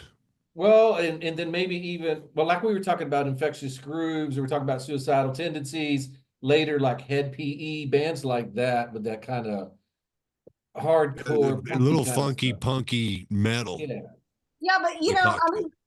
ska, that's when ska was starting to come into play, early yeah, 90s. Yeah, with your No Doubts and your Sublimes and Yeah, mhm. yeah, that was that Long Beach sound. yeah, for Yeah, sure. Yeah, because I lived in Salt Lake City. Well, I moved from um, Texas to Oakland. And then, so I was there in the early 90s, and then I moved from there to Salt Lake City. And I remember going, what is ska? Like, what is this music I'm listening to? Lisa, Ska, and then, uh, grunge. I just remembered something. What? Lisa, you worked for Southwest in Salt Lake, didn't you? I did. Yeah, you helped me in Salt Lake. I did. Yes, I wondered if you were going to remember I that. just remembered that. It just Yeah, hit me. It just hit me. So you guys recognize each other? yeah, It just hit me. I remember because you used to have long black hair. I did. Yes.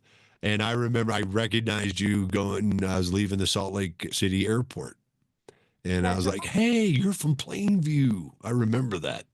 yes, and I Yeah. remember like your Faith's little brother. Yeah. Yes. Yeah. All right. Well, sorry, everybody. And Yeah, 2 I hours into the fucking interview, I had a moment. Lisa, I know you now. thought I'm so sorry. My apologies. It's all good, man. I look totally different. I'm an I'm old not lady. apologizing to you, Michael. I'm apologizing to Lisa. Well, it's Yeah, 40 years worth of brain cells you've probably burned. long time ago. It was a long, long time ago. I think I'm Yeah. in Salt Lake. I'm in 96. 97. Yeah, 96, 97 was when I was out there. Yeah. yeah. So I moved at the end of 97. I moved to, oh God, Jackson, Mississippi. Thought I was going to die. It's very hard to go from Salt Lake City to Jackson, Mississippi. Right. As far as climate is concerned, or Everything, people. climate, culture, the whole 9 yards. I mean, so Utah's beautiful. Yeah. Yeah, it is. What's There wrong was with a Jackson? there was a restaurant there used to be a jailhouse, and I don't remember the name of it, but I dined there. It was In pretty Salt Lake? cool. In Salt Lake City, yeah, it was an old jailhouse, and they converted it to a restaurant. And I took out a Mormon female, and of course I was trying to do the deed afterwards, but she had no part of me because I wasn't Mormon. But oh well. But anyway, it was pretty cool restaurant. It had good food. I lived there for 2 years, Salt Lake, In Salt Lake? What years were you there? 96 to 98. Okay. So And you what were radio station were you K-Bear. on? K-Bear. They had rock in Salt Lake City, huh? Oh, yeah. They ran him out of town though, didn't they? No, I Did got they? a job offer to come back. No, but I was like, I was Salt Lake's favorite bad boy. That we had a proclamation from the governor, man. We created Crosswalk Awareness Week because they were redoing I-15, and all these people were coming off the highway and just blazing through town, and they were running through crosswalks. So my morning partner and I started showing up you know, and we were yelling at people that wouldn't stop. We were we were being real rude and kind of in your face about it. And then we actually ended up the school district gave us different hot spots to highlight, because then we got the news, because the news found out about us going to these places. We had foam rocks, and we'd throw foam rocks at the cars that were speeding. And like I'd had a radar gun, and if you were coming through the school zone speeding, we'd throw these styrofoam rocks at your car. And then the cops were like, "You're going to make somebody have an accident. You got to stop doing that." And then the school district thought it was really cool that we cared. And so then we started walking kids every Friday across the street. Kelly and I would take turns doing remote broadcasts, walking kids to school in the morning, and the governor did a proclamation and awarded us from the state of Utah for Nice. Did the kids know that Uncle Nasty was wide- walking them? yeah, they did, and I used that name proudly in Salt Lake. And my morning partner was LDS, and he was great, one of the most talented guys I've ever worked with. We had a great morning show, and his name was Kelly Hammer, and he was awesome. He was awesome. So it was good cop, bad cop. That's awesome. Nice. So Yeah. out of curiosity, where did you live in Salt Lake? Up by the U. I did too. Yeah, that was the hippest place. Yeah, totally. I lived 5th South, 13th East. Look at you. Yeah. So do you remember when the Rolling Stones came to play there at the U? I think You may not have been there. You weren't there yet. It was No, 94. I was there when U2 and Rage Against the Machine played the U. I was at that show. Yeah, I wasn't there, but we lived right almost across the street from the university. So they had, the big Jumbotron so you could see the concerts. Awesome. Yeah, and then I bought a I house. lived on one of the few streets that had a name. I lived on Elizabeth Street. Yeah. Yeah. Curtis, did you visit him in Utah? Salt Lake? No, I'd never gone to Utah. I just remember his story. Was it Slayer who was coming to town and you barricade yourself in the studio? Oh man, I remember when that was going down. We were taking over the radio station, and it was crazy. And I had all these Slayer tickets, right? And we were having people. We were having people renounce their faith for Slayer tickets. So you had to renounce your Mormon faith, and I'd give you a pair of Slayer tickets, a very satanic band. Wow. And people lined up. We had to shut it down, and then people started crawling on the outside of the building. Cops showed up with spotlights. People were crawling. There's a 14-story building, and there are people crawling on the outside of it. I'm sitting in the studio, and there's this all of a sudden slap on the outside window. And there's a dude. Hey, man. No shit. Get the fuck off, man. Come inside. I'll give you some tickets. Don't be climbing out here.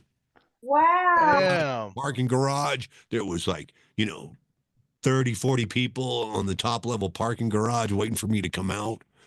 It was crazy. I remember a funny giveaway FMX did, and it was Def Leppard was coming into town, and they were like, "What would you trade us for front row?" Def Leppard tickets. Well, people were calling in, and this dude, he obviously won. He called in. He goes, "Yes, I would trade you Rick Allen's left arm for those tickets because he just lost his arm." I was laughing my ass off. Too soon. That was too soon. And Lisa, you want to tell them about our 40th reunion lip sync? So our 40th reunion, Michael, Which is last year.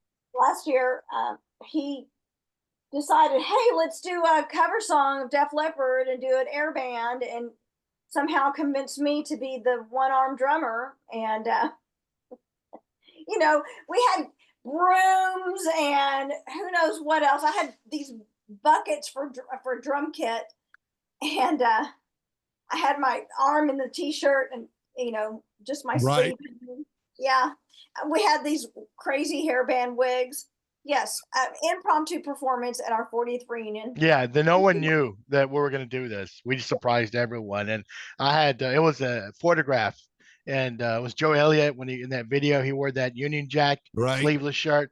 I bought that, but I had a dark wig. I didn't have a blonde wig, and then I had Andrew Dunlap, Gwyneth Dunlap, and a guy named Sean Foley. Man, we rocked the house and just sleep sync to that thing. And what I think Lori Griffin's husband was like, why is Lisa holding her arm behind her back? So that explained what He had happened. no clue. No clue. No clue. There's a No video clue out somewhere. whatsoever. So you guys have known each other going on what 50, close Close to it. Yeah. 44. Yeah, it Close to was 50 years, that yeah. year we Close to moved Coronado into the new building. That's when Curtis and I became friends because we had Yeah. Mr. Griffin as our shop teacher, and so all the shop kids did most of the moving. Yeah. So, They you used guys About 44 years, I guess. and something you like guys that. have lived a damn. I mean, y'all stayed friends for this many years. You guys been through a lot of shit. Yeah, we've been through some times. I mean, God bless y'all, man. And of course, Mr. Curtis is a doctor, and that's. I mean, do your classmates are they shocked that you got a PhD? I don't even know if many people know. I'm still shocked sometimes that I did. I just when I decided to do it, if I'm gonna do something, I'm gonna go do it. And I decided to go do it, Mhm. And it just happened. I never really intended for it to happen. I was just gonna be a guitar player in a band, get on a tour bus and go around and travel around and cook some food. That's all I ever wanted to do. Still all I want to do is play my guitar and cook some food. That's it. That's all I want to do. But I keep getting drawn into these other aspects and avenues of life that take you down all of these other paths. And I just go out there and I go do it and figure out some stuff. And then I come back and then eventually I want to like play folk music for some money in the week and then play some heavy metal bands on the weekends. Like I told Greg, folk for the money and metal for the soul, because I still want to play heavy metal and with Greg and the other guys and because it's fun. Well, who was y'all's drummer? Thor Lively. Thor. Okay. Will you guys ever do a reunion at this stage? Well, We did too. we've done a couple. What was the last one? How long ago? 2019. Yeah, it's Okay. 2019, 5 years ago. Yeah, and so we're gonna try to get something going on here in the fall. We're gonna try to do something around Halloween in 2025. So Oh, nice. No, maybe we'll call it our. What's that, Lisa? let us know so we can come see you. Sure.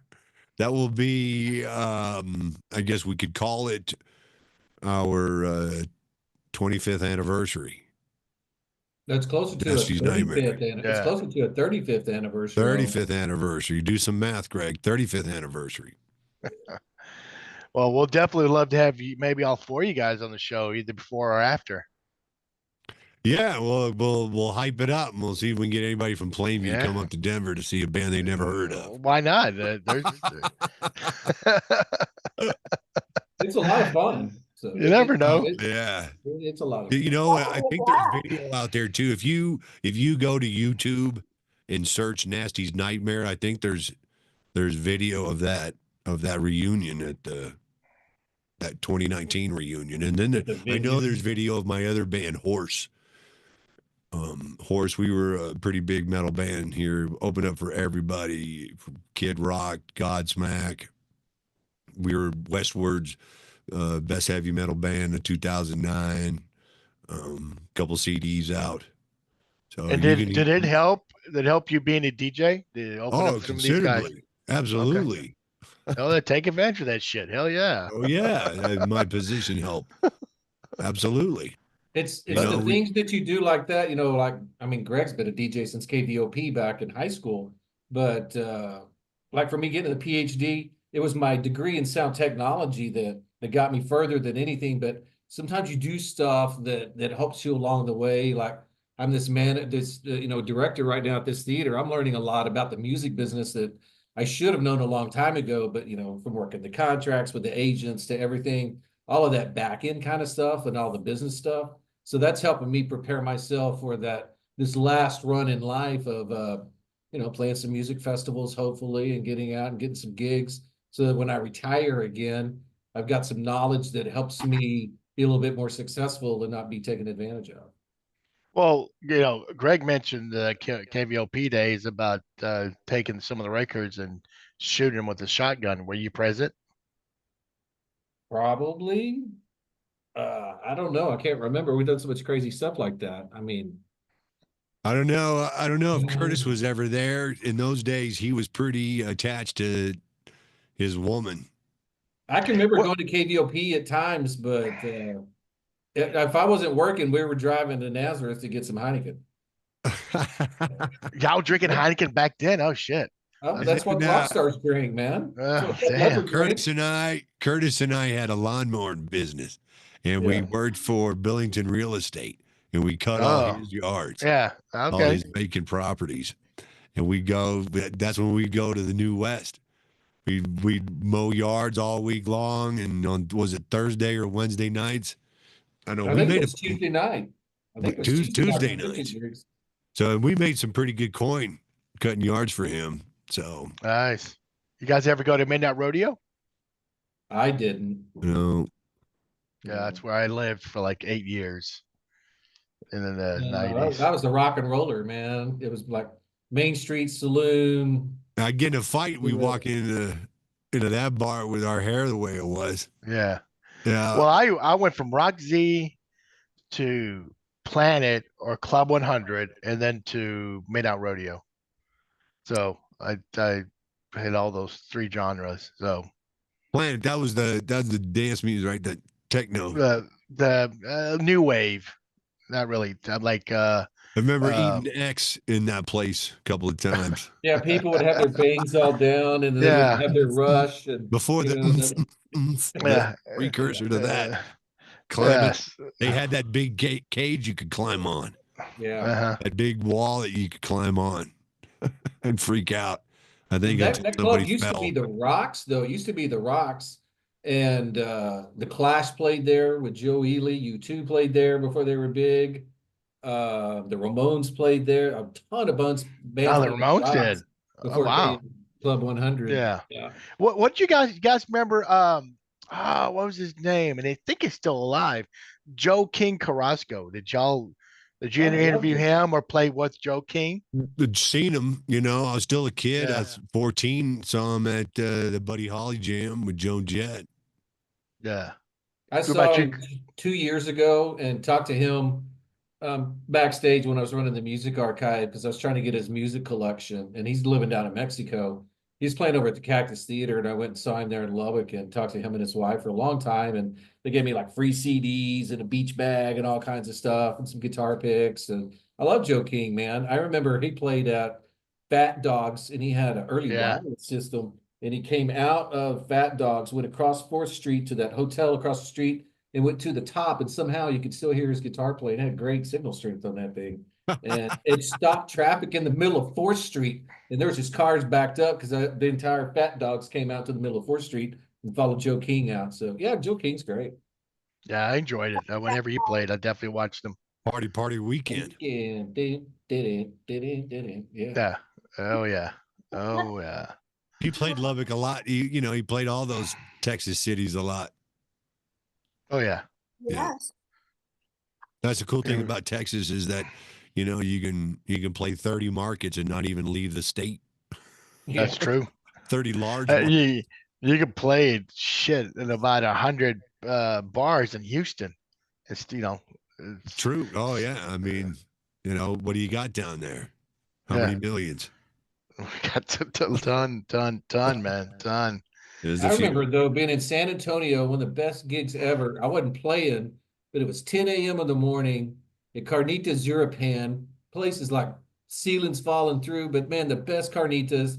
And you got Santiago Jimenez Jr. at 10 a.m. in the morning playing accordion and drinking Miller Lite, and I'm in there drinking Miller Lite and eating carnitas while he's in there just welling on that accordion, man. It's just like Texas has some great venues, from just the most diviest place to the biggest, the AT&T Stadium where you might go see a big act or something. But I like those. I like those small venues. They're a lot of fun and Yeah. more personable. So you guys ever go to the Texas Jam? Okay. Uh-oh. Uh-oh. We got a story here. Uh-oh. Wow. We got a story. I'm coming across. Listen, I just want to tell everybody, I want to reiterate that I've been drug and alcohol free for 19 and a half years. So it's just Bravo, another man. behavior, story going into, you tell it, Curtis. So I think Who's the think- bands first? Who's the bands first? this was a Monsters of Rock, I think, with Yeah. Poison, and it might have been Metallica. Was it a No. band? This was Boston. This was Boston. the Boston. Oh, so it's Aerosmith, Boston, Yeah. Poison. Yeah. I was at that concert. Yes. Yeah. And so Oh, we were there, and we were walking up through to get into line, and we were already wasted. And all of a sudden, Greg walks through what would be like a metal detector area or whatever, and just spews, man. Just this stream goes into the air everywhere. Everybody goes running, and all the crowd. And then so he goes off over this way to the crowd somewhere. I don't know. We wind up inside. We lose Greg. And we can't find him, man. And then, there's a couple of bands go by or whatever, and this and that. And then finally we're looking for him, and I found him in some bushes over by a wall. So I don't know where he just crawled off in these bushes somewhere. So we got him back out, and we were all tripping real hard that day. It was hilarious. And I can remember we went to the Who in that Blue Ranger of yours. It was like 110 degrees. We got a keg in the back of the camper driving down to Grapevine to stay with Doug Brown. And oh my God, to go see the Who, it was just with that keg, and it was hot, drinking hot beer in the back of that Ranger. that time we flew in to see the Stones. Yeah, it was Steel Wheels tour. Yep, with Stevie Ray and the T-Birds. Oh, nice. That's Yeah. right. Yeah, that was a great concert. It was a great concert. Did you go to Holiday Inn down in I was looking at we saw Buffalo Stevie Beano's, Ray and we went Vaughan to there in Midland. Odessa. Yeah, it was You the and Feathers I- Third and Stevie Ray Vaughan and Double Trouble in the Holiday Inn ballroom. Yeah, It was with Joni, crazy. Yeah. Joni, right? Yeah, Joni. Yeah, Yep. Nice. yeah, it was great. It was like the coolest conga line ever. Remember that fucking conga line that we were in? There was like probably 1,000 people in this conga line, and fucking the lights are on, and Stevie Ray and Jimmy Vaughn are on stage, fucking wailing, and it was Wow. the flood victims benefit show for the flood victims at the time. That was like just 1987. 7, I think. Yeah, Guns N' Roses had just came out, and I remember they sold like $3 beers in cans. Budweiser. There were no beers left, and everybody left every beer can. And it was a carpeted floor, and you could smoke in there back then. There were Yep. cigarette butts, burns all over that. That place was trashed when we left. I was. So how happy. was it watching Stevie Ray in live playing the guitar, man? I bet that was It was freaking. phenomenal. Amazing. Oh man. Yeah, amazing. Mm. Yeah, he was a mesmerizing musician for sure. You know, even at his worst, he was phenomenal. So, Yeah. So who are some underrated guitarists? Like maybe him. I thought maybe Carlos Santana. I don't was a think little those guys underrated. are underrated. I Yeah, think I think so. everybody knows that those guys are true badasses. Well, I mean, they're not like it's Eddie Van Halen or what's the guy that died to play for Ozzy Rhodes? Randy Rhodes. I but mean, those it's guys. different though. I think Carlos is definitely known as an elite guitar player. Stevie Ray Vaughan known as an elite guitar player. Stevie Ray brought the blues back to popularity. Johnny Winter had the biggest recording contract with Columbia back in like 1970 ever, but the blues wasn't really taking off. And then in 84-ish and 85, and then with Couldn't Stand the Weather, then Stevie Ray brought the blues back to popularity. It's so sad he gets sober and dies in a helicopter crash. Yeah. Yeah. So You never know, but he definitely left his mark. Those shows, that Odessa show was super phenomenal. It's crazy because it was the Holiday Inn. It was like just thrown for the benefit real quick, and there was just a few stage lights. Most of the time, the overhead Yeah. fluorescents were on, and there was like 4 bars, makeshift bars in the corner of the venue. And what do you 8,000 people crammed in there, maybe? It was packed. It's fucking It was packed, crazy, yeah. man. I remember I went to Crazy. the cigarette machine, and all that was left was a package of Camel non-filters. And Oh, so I buy it.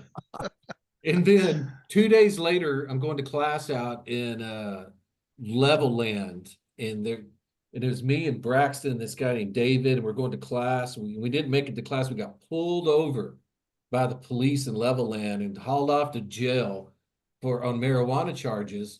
But they couldn't find any marijuana. They found like a pipe and stuff. And I had those non-filter cigarettes. They said, well, what's that big smoking pipe over there for? I said, well, sir, I was working at Buffalo Beano, so I knew all the laws. I was like, well, sir, I was just demonstrating how this water pipe works here with these non-filter cigarettes. And that's what those rolling papers are for, because I roll my own cigarettes and I went through this whole thing. We wound up getting off in the very end for all of that stuff. And because I had a package of non-camel filters from the Stevie Ray Vaughan concert. So Saved your ass. saved your ass. Oh my gosh. I know. Uh, We're at 9:12. We're at a little over 2 hours. And I want to ask 2 questions that are not related to your careers and your shenanigans or high school or music, but you're both dads, right? You're both Yep. Yeah. doing what you did when you did it. How did that shape how you were as a dad to your kids? I'm very aware of what is available. Did it make you protective dads, or did it make you be permissive dads? I would say protective, and especially because of what drug culture was back in the 60s, 70s, and 80s compared to what fentanyl and everything's doing now. It's a completely different, totally deadly, dangerous ball game out there. You can't do what we did. You can't do that. No, and It's I was over. real, once I got sober, I was real open with my children about my, addictions. And they don't even drink really. I got a 32-year-old, a 25-year-old, and a 21-year-old. And they're all super successful, sweet kids, good people. Curtis has sweet kids, good people. I think that it doesn't work for everybody. And I stopped because, I wanted to be a good dad. I stopped because that's what I wanted out of this experience that I was going to have with these kids that I helped created. I wanted to be there, and I wanted to be present. I wanted to be involved, and I couldn't do that with the way I was behaving. So That's good all. for you, man. Good That's for why you. I You gotta be sober and clear-minded. I mean, we're like multitasker. We do a lot of different stuff, a lot of different jobs. We do a lot of stuff. And if you're fucked up all the time, you can't do that. You wind up living in a Yeah. car homeless, and you can't provide for everybody, And so, not that you have to provide, but you do. I think you set an example on like hard work and making it for yourself, and helping out when you can. You just try to set the best example you can. prior to children, it was just, me and my job. That was the advice my dad gave me, was marry your job until you get to where you want to go, because family, wife, all that, it's hard. It's hard to get where you want to go when you have to support a group of people. Hard to live out your dreams when you're the one that has to go to work. You're the one that has to put food on the table. So I think that was the message, was get to where you want to go and then think about those things. Having health insurance was a big driver of not becoming playing rock star and trying to go get on a tour bus and traveling around, because you got to have a steady job and provide insurance. And it was like, how the hell are you going to pay for that if you don't have a job where the employer is helping out with that kind of stuff and benefits and trying to get ahead? And You know, I know it sounds like Curtis and I were like no one was watching us, but you know, we had good parents. Both sets of our parents were good people, who did a damn good job. We were just in a crazy environment, you know. Plainview was nuts for a lot of people, but you And know, as we said in the last interview that I was with Michael, it's like that movie Over the Edge. Yeah. You know, the world was like that. It was just this party, sex, drugs, and rock and roll culture. Long live rock and roll, you know, and it just was that way. It was the there's culture. no It's really not like thinking that about anymore. tomorrow, you know. Well, Yeah. in that movie, Over the Edge, the cops were targeting the kids. Were y'all targeted growing in Plainview? You know, a couple times they took our beer, but Okay. I never went to jail in Plainview. Not in Plainview. But I don't think we were. I can't say we were ever targeted. If I got in trouble, I deserved to be in trouble yeah. because we were fucking up. And Yeah. but no, I don't think we were ever targeted. And actually, back then, people got away with a lot. You Yeah, know, you Yeah. know, give us your beer. You know, I had that a couple of times. yeah, go Yeah. Put home. that in my trunk of the squad car. I'm watching the Cowboys on Sunday, drinking your beer, or I can call your dad, who I know. That's the thing about living in small towns Right. is So they he'd be know our like, take the fucking fucking dads. beer, man. Yeah, they know our Don't call fucking my dads. dad, Yeah. please. I did something once. I've knock on wood, I've never been to jail, period. But we were snuck out and they saw us running across high school to the convenience store and they thought we broken in. Well, you know, they let us go and Willie McGee knew my dad very well. And so like 3 weeks later, my dad goes, "Come here." I'm like, "What?" Hey, Willie told me you guys were out like 3 o'clock in the morning 3 weeks ago. I'm like, ah, shit, here we go. I'm gonna get my ass whooped. But now he threatened to take my car keys away because I had a Trans Am back in the day when I was in high Right. I school. remember that. Yeah, and I'm like, oh no, okay, I won't do it again, Dad. Yeah, So I think I ought yeah. to write a song called "The Ballad of Willie McGee." Oh really? I Cool. think we all have some Willie McGee stories because I he's the know. one Yeah. who told me to put the beer in his trunk.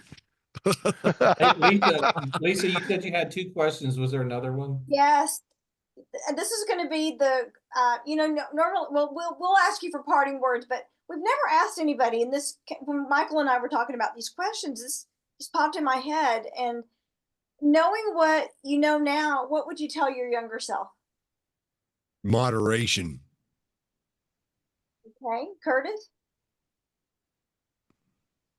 I always go back to I shouldn't have quit band to go see the Judas Priest Screaming for Vengeance tour because I could have got so much musical knowledge out of staying in band. But then, you know, it shapes who you are, what you do. And Yeah. that concert and going to those concerts and the influences that I had back then shaped who I was. And I think moderation didn't work for me. I was full tilt ready to go. And so, man, it's just be dedicated. You have to go back and really dedicate yourself, I think, to those opportunities. Later on in life, I dedicated myself, you know, but I was in my 30s before I went out and got a PhD. So I was almost 40 years old, you know, before that happened. So if I could have dedicated my life to achieving something early on, I think things might have been better. But then I wouldn't be here now, would I? On Goat Yeah. Knuckle with Flow. There you Right. go. You know what's better? You know what you know better than what? I mean, I look at you and I'm like, wow, man, you're a successful dude. You got your PhD. I'm super proud of you. You got kids that love you. You got a wife that loves you.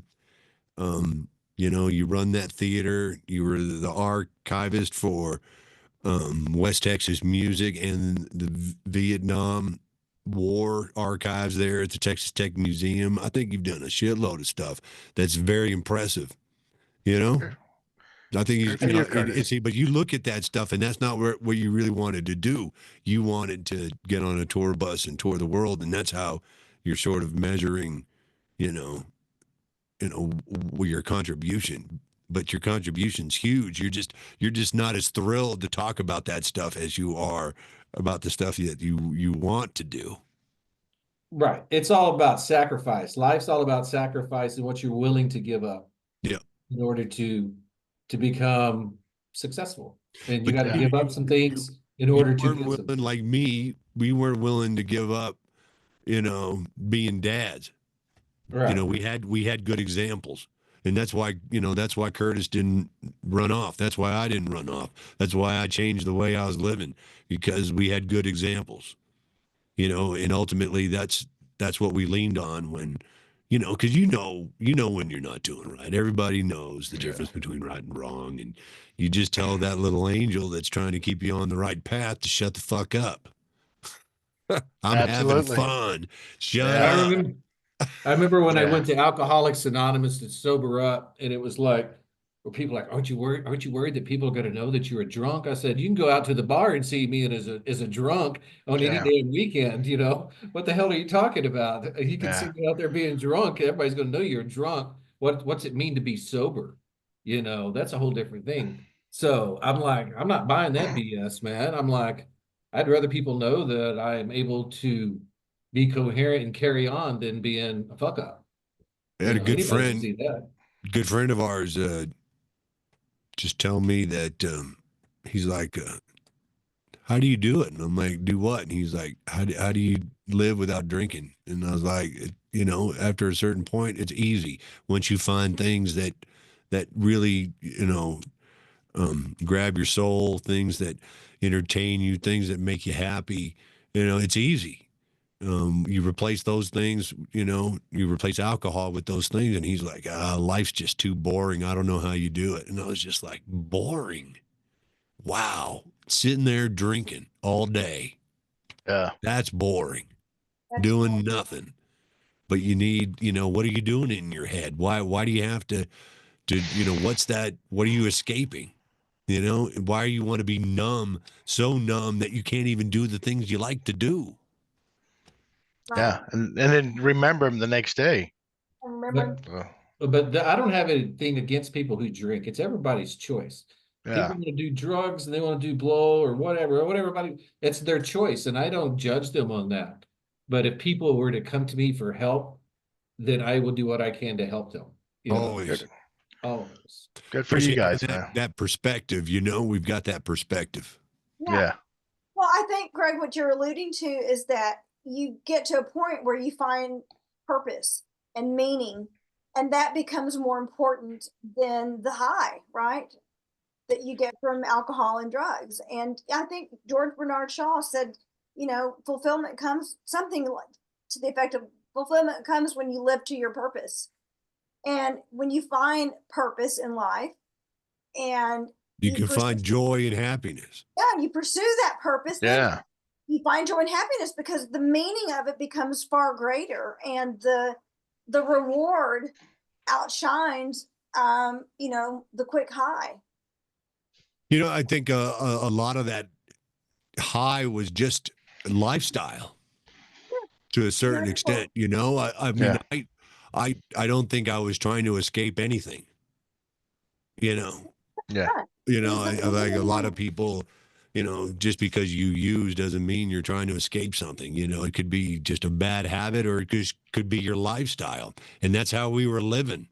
That was the example that was given to us of what success looked like in the industry that we wanted to emulate. So I'm not, I made my own choices or anything, but that's I think that was driving me most of the time was lifestyle. Well, good. Well, gentlemen, thank you. Well, Hey, we'd like to when are we have doing another reunion? When are we doing another Plainview High School reunion? it's next year, isn't it, for y'all? Our 40th? Our 40th is coming up next year. I think a couple of people are trying to organize it. I'm sure it'll be something at the country club, and then probably over one of those bars. What is like we were at Reflections last time or something. And I can go to the bar and still not drink. I can go to any Yeah. bar and be fine. And it's getting to see people like I said, Plainview was weird because it was like your grade kind of went along and you can still be friends with those people. I mean, I'm still friends with Christy Watson, who I met in first grade, and Rita Anita that I met in first grade. And I can still talk to them like it was yesterday, and then knowing Greg's in seventh grade. And then, we've lost a lot of friends along the way and, but remained friends with a lot of people that, like Deb's. I don't talk to him that often, but we're still like, we'll just pick right up and like it was yesterday. Yeah. It's like, it's like no time went by Yeah. whatsoever. So, Yeah, Well, the people I still talk to in Plainview, it's just like that. yeah. Yep. If you guys can, if it's available, whenever they pick the date, book the president's house. That's the house where the presidents of Wayland used to live. Now it's a bed and breakfast. Lisa and I, last year for our 40th, I booked a house, and all of us, Lisa, Quenneth, Andrew, and Sean, we had a mini reunion, and we stayed in that house. And every room has their own bathroom, except for the basement. But if it's available, book it and have some other people stay in that house. I'm telling you, it's kind of like that. What was that 70s movie? The Big Chill. The Big Chill. Oh. But it's not a funeral. Yeah, hey, well, we graduated with Karina Jester, and her dad was president of Wayland. Yes. They lived Yeah. together. Yeah. Yep. yeah, no, So- that was a lot. It was a lot of fun. We kind of had an open door policy, and people came for coffee, for breakfast. People came and stayed till 2 o'clock in the morning. I mean, it was a revolving door, but it made for a fun weekend because we started Thursday night, and we just sent out an open invitation. Hey, we're staying at this house. Swing by, come have a drink, come have coffee, come have. And we bought it. I bought it like a cow. What do you call it? Like a metal trough, and filled it up with beer. And then just like anybody that we had the liquor and bottles of wine. So yeah, so I highly recommend you guys All get that right. house. So the president's house. So, And but hey, there's an all school reunion that's happening also next year. summer of 2025 Where? in In Plainview. Plainview. Oh, okay. It's an all school. Anybody that's graduated from Plainview High School, it's an all school reunion that's happening. You can get the information on classmates.com about it. All right. Well, It's, hey, thanks for having us. Yeah. So it's a Yeah. fun time if you want to see people from other classes that you were friends with. Yeah. Yeah. That would be Well, let's good. go with the parting words real quick. So I'm going to start with you, Greg. Your parting words. My parting words. Well, thanks for having me. I appreciate it. Thanks for, thinking that my story was interesting enough to share with the folks at Plainview High School. It was a good time. Met some lifelong friends that I've shared some great moments with. And what a unique place to grow up in the 70s and 80s, Plainview, Texas. Yeah, it was. And Curtis. said, Greg, Knuckle, motherfucker, go fucking fucking Knuckle. Knuckle. What about you, Curtis? I mean, you're just your second time. Yeah, second time. Well, once again, thanks for having me here. It's great to be able to share these stories and see these stories online. Technology is such a wonderful thing. I can remember playing Atari Missile Command, and now here we are 40 years later, and we're zooming, and it's like the Jetsons, and we're on a video call. The technology's really taken off now, and AI and everything. And so it's great to have grown up with these people from this, as they say, the Gen Xers, that we were out riding bikes after dark or in bright, when the lights are coming on to where we are these days, and to maintain those relationships, even though they're sparse and some are stronger than others, has been just such a really positive impact on my life. As much as we hated Plainview and getting out of there, it really did shape us and make us better people, I think, because of the people we know. And that Absolutely. and so I'm very thankful for everybody that I know growing up there, and I can't wait to see them again. Lisa, quickly. I just want to once again thank our sponsor for tonight, Farmers Insurance King Agency. And then, fellas, thank you so much for coming on. Greg, it's nice seeing you after all these years. You too, Lisa. Remember me initially. I'll forgive you. Thank you. I'm glad you are. Yeah, no, it's been so much fun. And Curtis, it's nice to see you again. And it was really fun to hear the two of you interact and share your stories. And it's very evident the love that you have for each other and respect for each other and the camaraderie. And it's really special to just be a witness, to be in our seat and to witness, these connections and these stories. It's remarkable. It's special. And it's always a reminder at the end of these shows how fortunate we were to grow up in the small town that all of us couldn't wait to get the hell out of, and to reflect back at this age and how much we were impacted positively by those experiences. Oh, yes. Yeah. So thank you so So much. I saw your buddy back there, your four-legged buddy. You Lacey. saw Couple times. Yeah, okay. Yeah, that's cool. Well, guys, thank you again. And anytime you guys want to come on, and if you want to have Trey Beasley or Debs Fulton to join y'all, we would love it, because I know they could share some more shit about y'all. So Oh, we got stories on them too. there you go. There you go. Y'all reach out to them and still they'll come on, brothers. Well, anyway. Come up here, Lacey. Say hi to everybody. Oh. Come here. Say hi to my dog. Come here, Lacey. Come on. There you go. Hello, Lacey. Oh, pretty dog. what Well, is guys, All right, y'all. Good night. good night. Thanks for having us, Yeah, Curtis. I'll peace talk to and you love. later, buddy. Peace and love, brothers. All right. Happy Thanksgiving to everybody. Be Yes. safe out Thanksgiving. there. And Lisa, Michael. yeah. Thanks for Good night, having me. guys. Thank y'all. Good night.